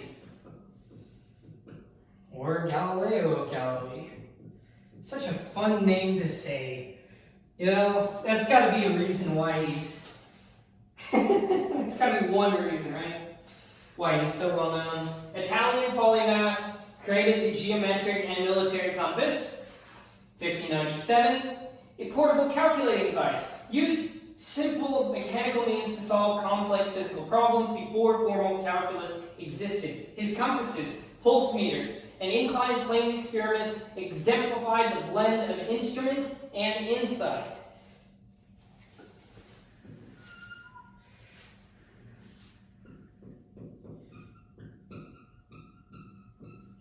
Edmund Gunther, or Gunter. I'm pretty sure. Okay, 1626. Lived from 1581 to 1626. English clergyman, mathematician, devised the Gunter scale, a logarithmic tool for navigation and land measurement. popularized practical trigonometric tables and instruments for surveyors and sailors, laid the foundation for the development of the slide rule. Very nice. William Oughtred. Oughtred, who lived from 1574 to 1660. English mathematician and educator, invented both circular and linear slide rules, formalized algebraic notation in his Clavis Mathematicae, taught through symbols rather than rhetoric. So yeah, that's becoming a thing. Popularized multiplication symbol as X. That's pretty cool. The English are very, well, the British are very influential this time. And finally, last but certainly not least, Johannes Kepler.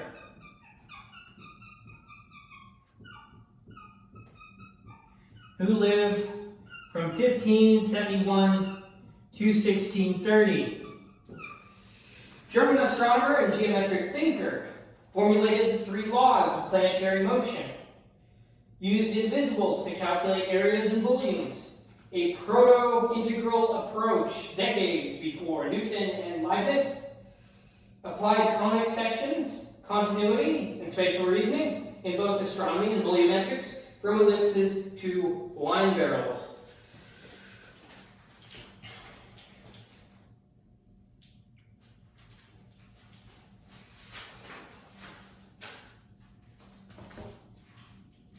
What a fine list of names.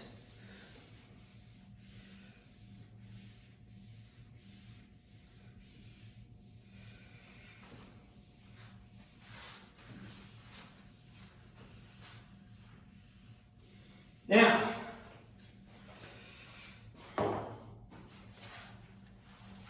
let's get into the works. The Viète, 1585, by Steven. This introduced decimal fractions systematically for use in everyday arithmetic and engineering. Designed positional notation for decimal powers using circle numbers or superscripts. Advocated numerical literacy for commercial and civic life to teach all men to calculate without fractions. There is statics, 1586, also by Steven. Demonstrated the law of the inclined plane using the wreath of spheres argument. Applied geometric exhaustion methods to show centers of gravity and physical equilibrium.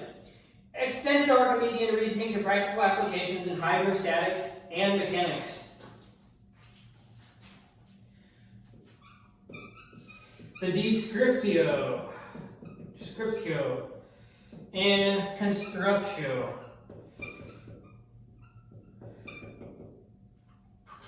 1614 and 1619 by the genius Napier.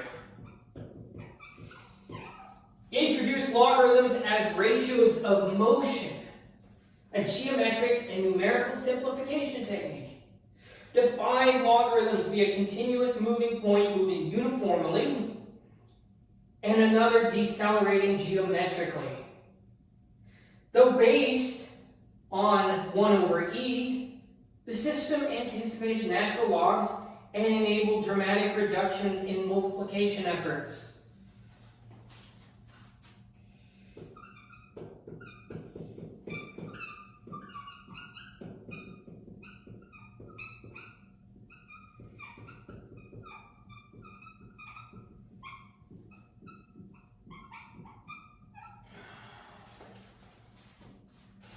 The Arithmetica Logarithmica by Henry Briggs. tabulated base 10 logarithms from 1 to 20,000 and 90,000 to 100,000 to 14 decimal places. Establishes the logarithm of 1 as 0 and 10 as 1. Standardizing the base 10 system still in use to this day. Introduced terms like the mantissa, like we mentioned earlier, decimal part, and characteristic, the integral part, the integer part.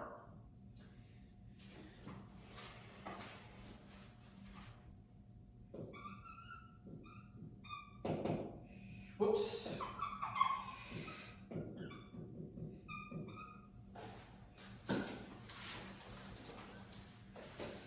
The arith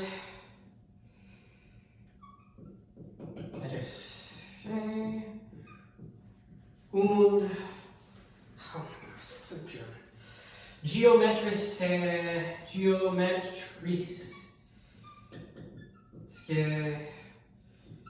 Progress Tabulum 1620 by John Jobst Bird. Independently compiled logarithmic tables using powers 1 plus 1 plus over 10 to the 4th scaled by 10 to the 8th. Demonstrated deep understanding of geometric interpolation and exponential growth. Oh, okay. He had a red and black number system in this, which approximated natural logarithms with remarkable accuracy. Good work, Jobst. If I can pronounce your name.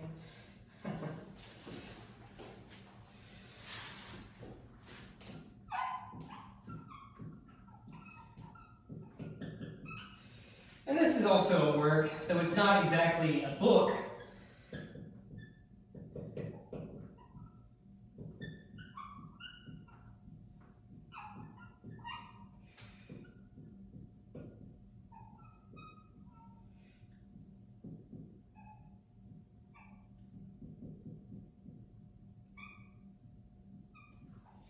Galileo Galilei's Geometric and Military Compass, 1597, multifunctional calculator used using engraved arms, handled proportions, routes, trajectory calculations, employed for ballistics, architecture, and finance by soldiers, engineers, and merchants. Combines simplicity of form with conceptual sophistication, anticipating modern analog computing.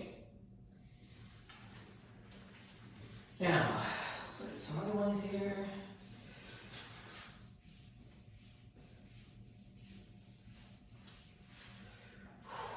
We are really cut as far as time is concerned. Okay.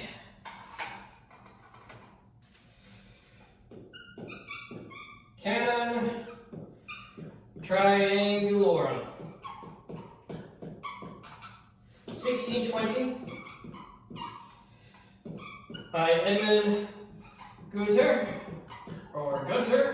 published trigonometric tables with logarithmic values for sines and tangents, invented the Gunter scale, a 2-foot ruler inscribed with logarithmic and trigonometric scales, invented calculation with dividers alone, a precursor to slide rules. Now, here's another one, the Clavis Mathematicae. 1631 by Oughtred. It ought to be read, and that's my last name. Very cool. Formalized symbolic algebra, adopted and adapted Viète's notation, invented the multiplication symbol that we use today. Promoted compact mathematical syntax, as you can see there. It designed both circular and linear slide rules based on logarithmic principles, eliminating the need for Gunter's dividers. Sorry, Gunter. But it's very, very, very efficient. the Astronomia Nova, 1609, and the Stereometria Doliorum, yes, Doliorum, 1615, both by Kepler. Defined elliptical planetary motion and introduced area laws using indivisibles. Developed volumetric integration techniques for solids of revolution. Citron, apple, wine barrel, all of these little objects here. Unified geometric intuition with emerging integral methods, decades before formal calculus.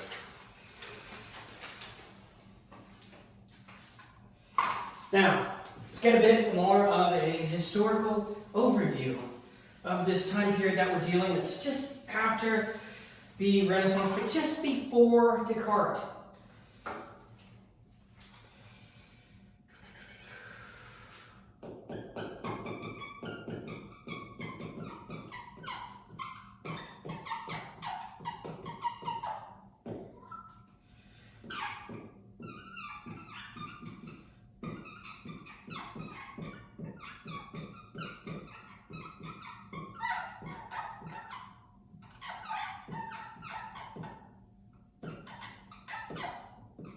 For centuries, sexagesimal and duodecimal fractions had dominated European calculation, a legacy of Babylonian astronomy and Roman commerce. Sebens de Thiandais, written in 1585, championed decimal fractions as universally applicable for merchants, engineers, and clerks. His notation, using circled numerals, which we'll look at later, made place value explicit, even if clunky by modern standards. Actually, let's see if we can look at that right now, because I don't think I included that in the problems. Let me see. No, I don't think I did. Damn it. So, look at that. Right. Right, so we'll look at that right now. Pi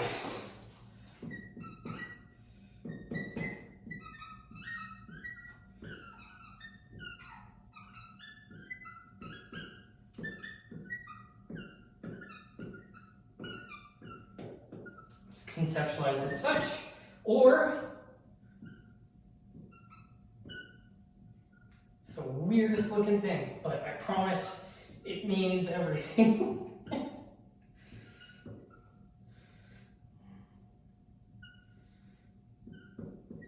So, but yes, oh, sorry, that's not supposed to be circled.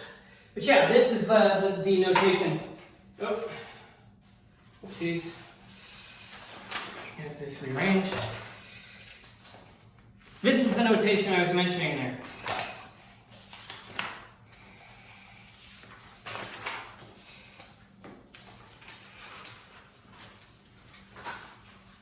The circled numerals make place value explicit. 0, 1, 2, 3, 4. You know, and we still use that today in computers. We still use that, well, not this exactly, but just starting at 0. The cultural effect of this is immense because your decimals made arithmetic teachable and mechanical and something that you can, you know, take to scale. Like I mentioned earlier, merchants, engineers, clerks, all of these. Decimals became not just numerical reform, but a cognitive one, because people are able to understand it faster.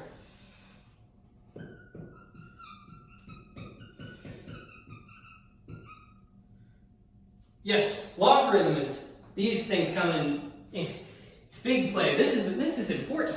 You know, and I had never associated logarithms with the Iberian Union before, but here we are.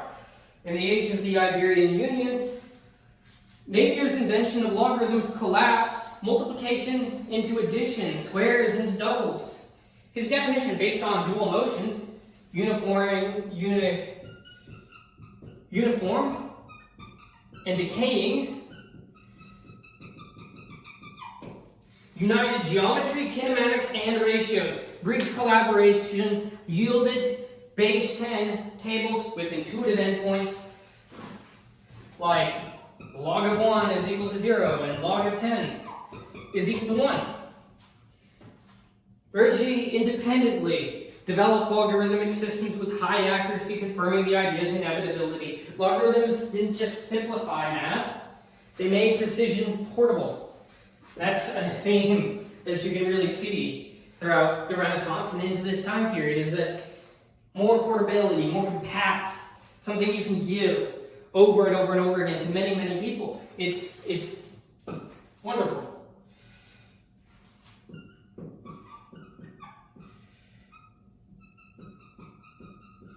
Instruments, from tables to tools. With decimals and logs in hand, European practitioners built devices to externalize computation. So you could argue that this is really where the history of computer science comes into play. Galileo's geometric compass calculated roots, proportions, and interest by rotation. Gunther's scale converted logarithms into a sliding physical measure usable with dividers. Oughtred eliminated the dividers altogether, inventing the circular and linear slide rule. Where before there were tables, now there were tools. And where there were tools, there were trades, and possibly even more tables.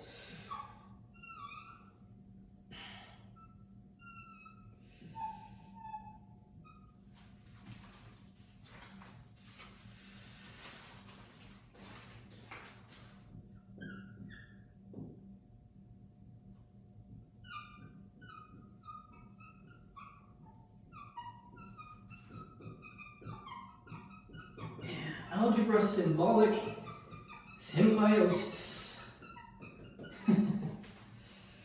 Uh-oh. That's an acronym right there. Though Viète had pioneered symbolic generality, full symbolic algebra remained rare. I can't get over that. Okay, 7 used power indices, but not full abstraction. Oughtred introduced multiplication symbols and symbolic compactness, but notation remained non-standard. Negative and imaginary numbers remain marginalized, often seen as fictitious or unreal or sophistic. The symbolic revolution had begun, but was not yet hegemonic.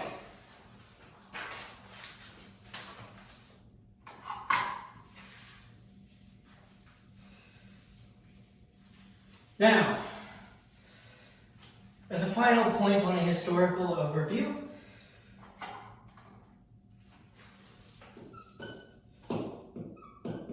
indivisibles.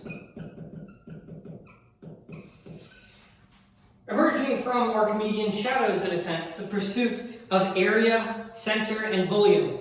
A new method was born from old constraints. And Kepler treated areas as sums of infinitesimal slices, triangles, strips, and radii. Kepler defined planetary motion using area swept, a proto-integral over time. Volumes were estimated by slices, turning ellipses into barrels and circles into citrons. This was not yet calculus, but it's not just classical geometry.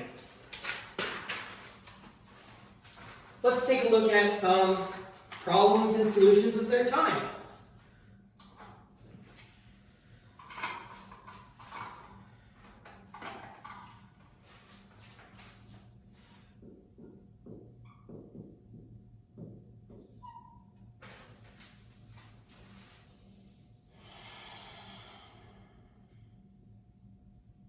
So, let's try and define a logarithm geometrically.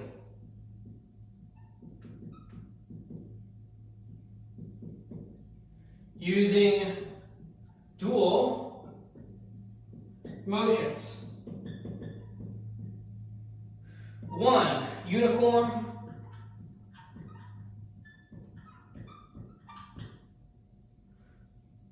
Another, exponentially decaying.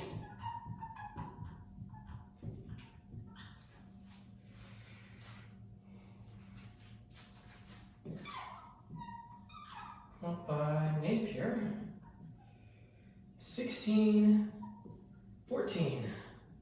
Great job, Napier. Okay, so let's get right down to it.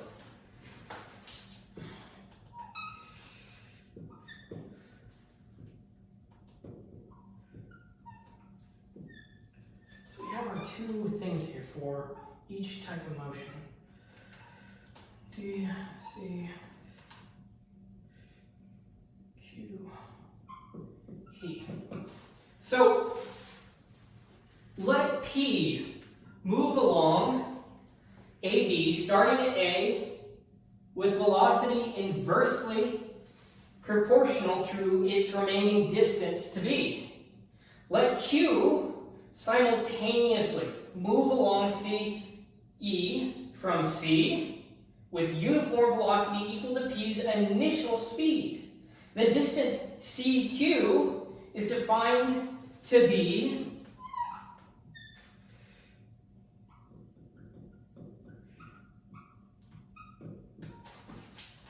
logarithm of PB. In modern terms, this satisfies dx dt is equal to negative x, dy dt is equal to 1, implying that y is equal to the natural log of x, scaled. Napier's conception thus models logarithms through kinetic geometry, a bridge between arithmetic and motion. Beautiful.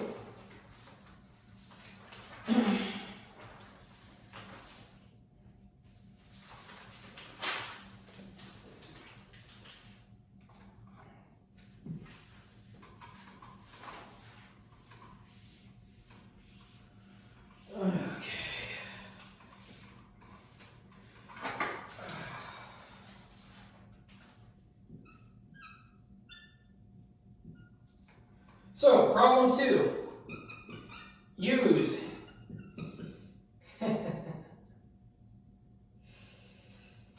Galileo's compass to divide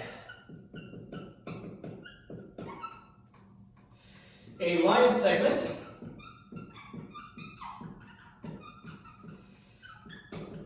into 5 equal parts.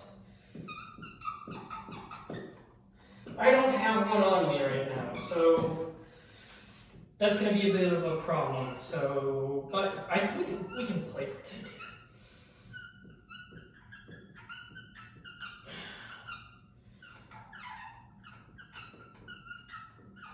$15.97.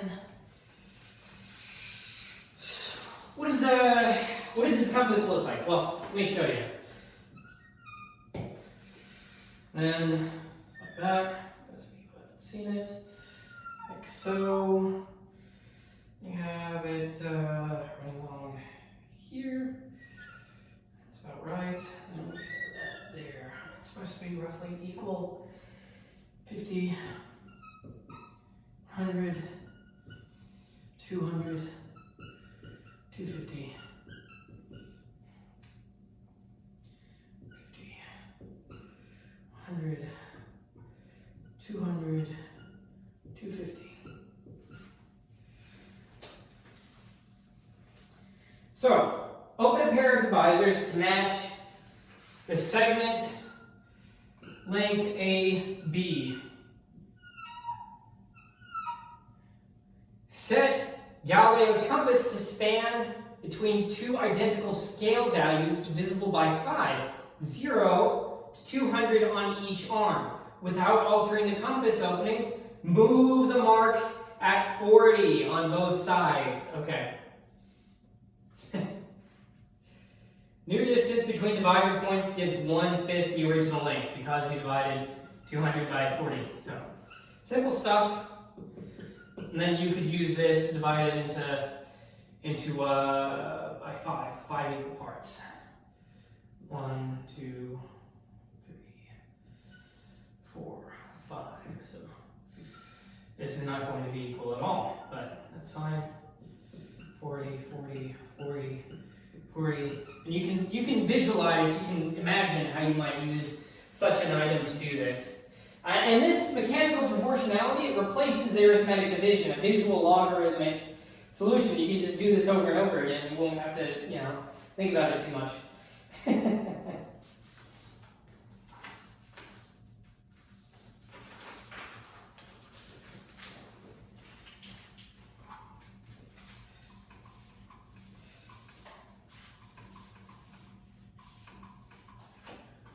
Let's look at problem 3.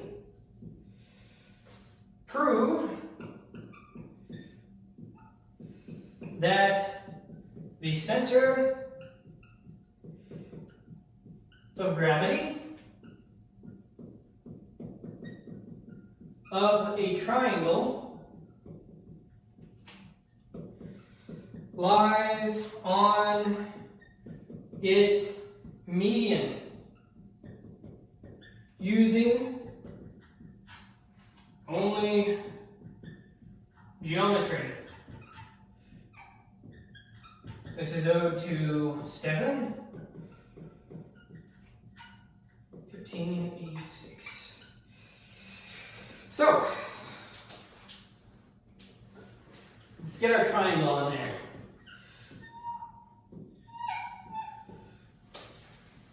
Subdivide the triangle into a series of horizontal parallelograms of equal height, symmetric about the median. And I'll try. Okay. 1, 2, 3, 4. 1, 2, 3, 4. By symmetry, each parallelogram center lies on the median, and so does the composite figure center. Let the number of strips increase indefinitely. So we have 4 here, and then we just keep on going. The concept of a Riemann sum comes to mind. The area not captured by the parallelograms tends to 0. So, the triangle's true center of gravity lies on the same median line. This is an Archimedean limit argument, a precursor to integral statics. So, as you increase the number of steps, as you increase the number of strips, tends towards infinity.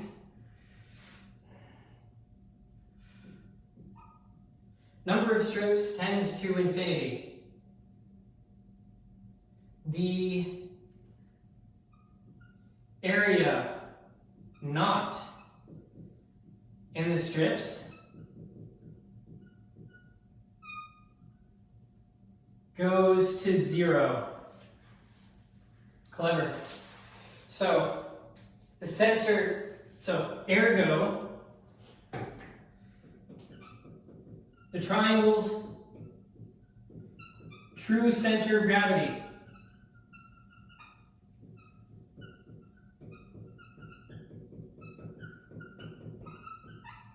lies on the same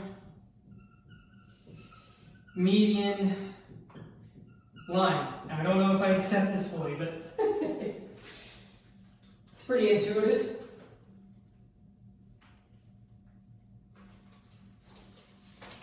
And if it's a precursor to something, it holds some weight. Very nice. Okay. let's go to problem 4.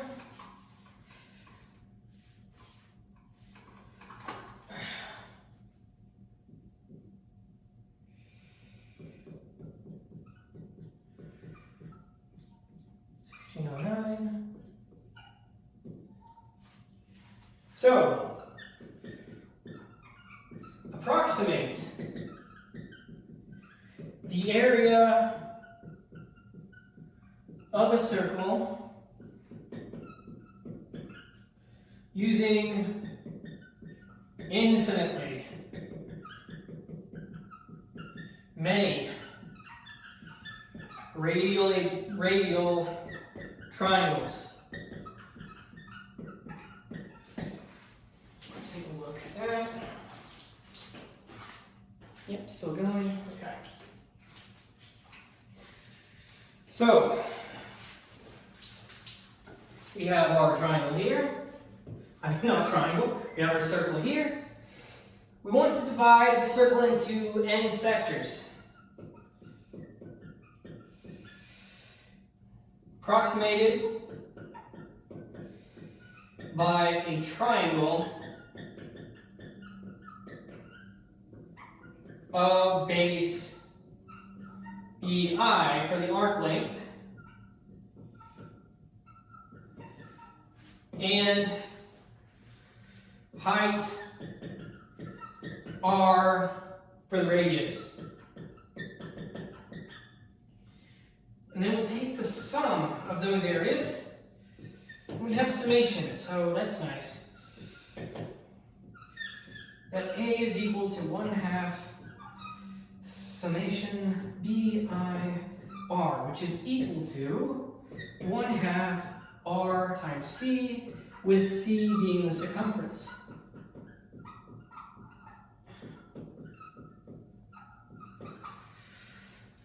So, that means that A is actually equal to 1/2 R times 2 pi R, which is equal to pi R squared. Very clever. Let's go ahead and kind of make something look like that. You know, familiar with the angle approximation that Archimedes used way back when. This is not going to be good, but you know, you kind of see where I'm going with this. Kepler's approximation of circular area using radial slices. It uses infinitesimal. There we go. Triangulation. And this anticipates integral calculus in area computation.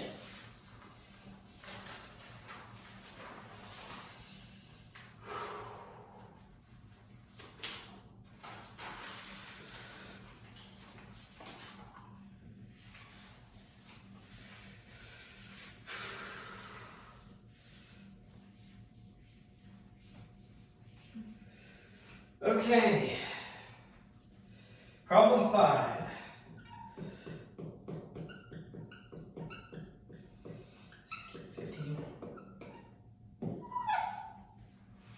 Derive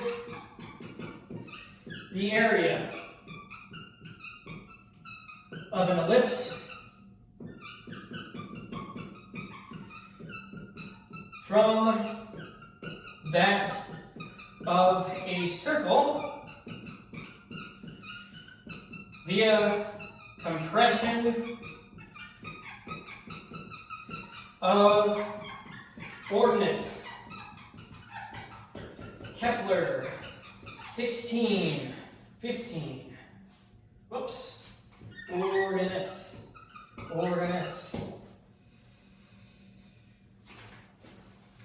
Let's get our circle on the board. Let a circle of radius A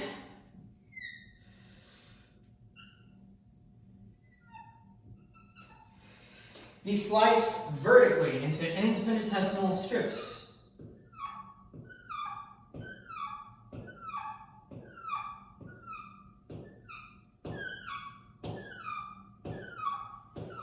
Right, we're starting to get the idea, just, you know. Compress each strip's height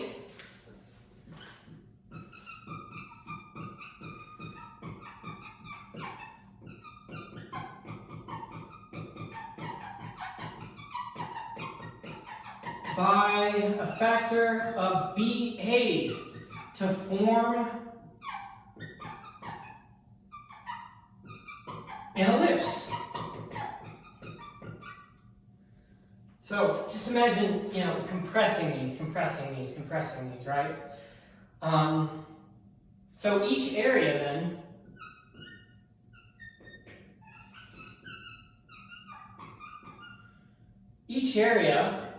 becomes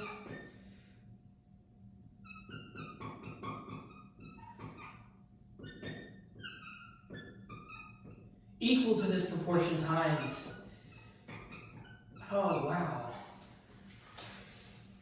The derivative of the ellipse is equal to the proportion, b over a, times the derivative of the area of the circle. So, well, actually,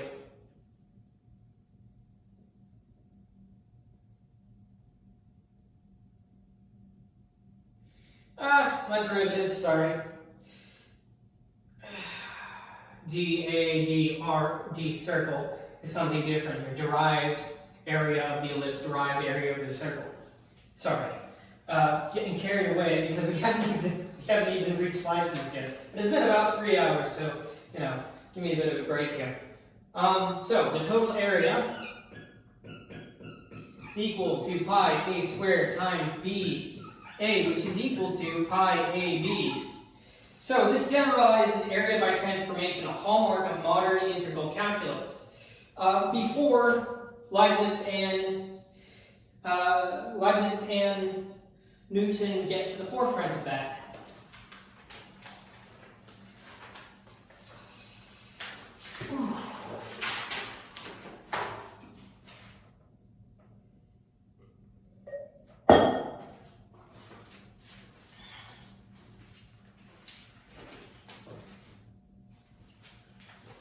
All right.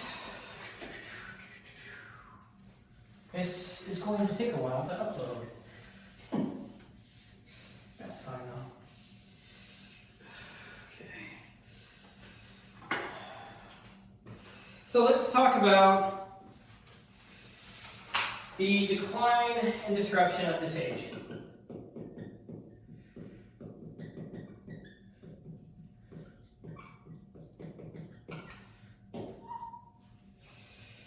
So,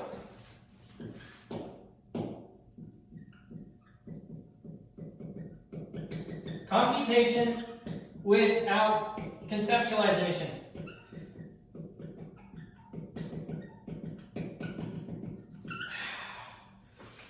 From Stevin's decimals to Napier's logarithms, the period was computationally powerful, right?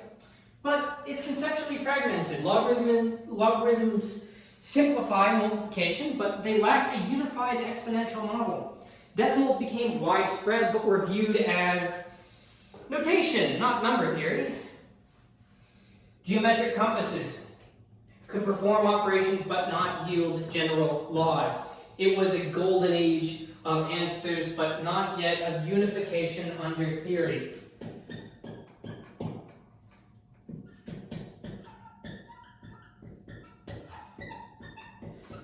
Symbols without standardization.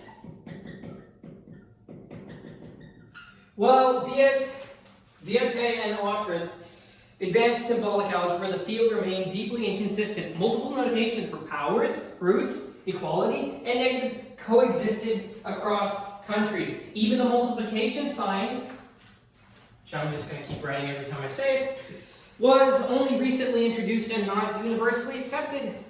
Algebra remained largely rhetorical outside specialist circles, so notation accelerated thought, but it still had no grammar.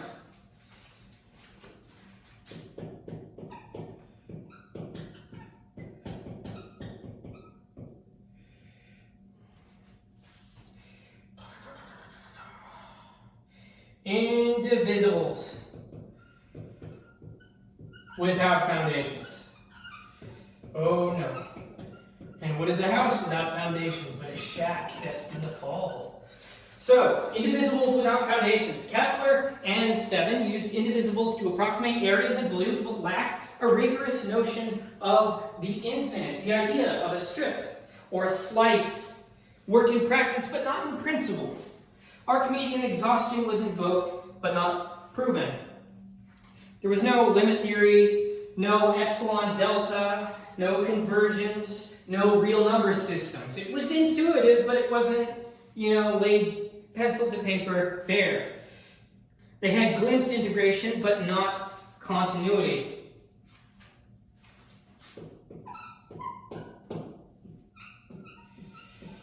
You wouldn't expect this.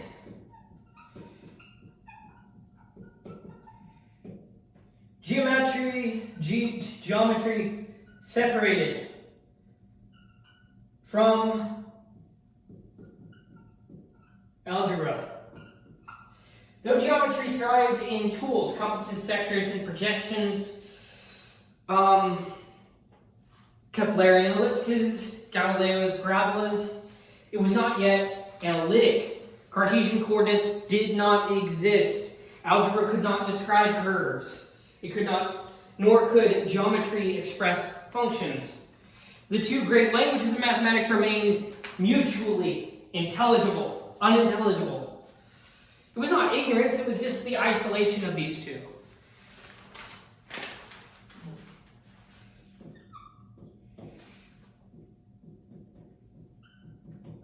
Strain from the applied.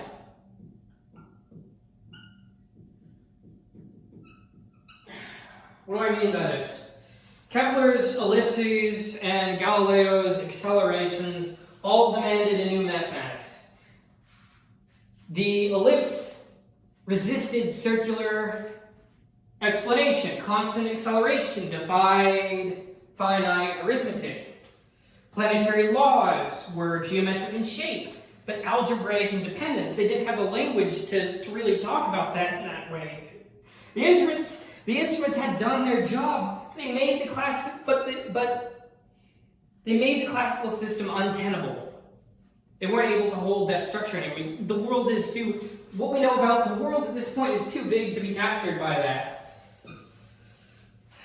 So, by 1640, computation had advanced far ahead of theory. Instruments could perform what minds could not yet prove. Ideas like limit, derivative function, and integral hovered in the air but had no name, no symbol, no proof. The century had solved many problems, but it had not yet invented the mathematics that would explain why those solutions worked. So, to close, in the sum of Stevin, Napier, and Kepler, mathematics became a tool of action. Decimals were not metaphysical. They were merchantile, even. Logarithms were not proven. They were published. Compasses were not symbols. They were steel. Triangles were not axioms. They were artillery. Indivisible were not foundations. They were slices. This was not the age of rigor. It was the age of reckoning. Another age of reckoning. They calculated faster than they reasoned. They drew further than they proved.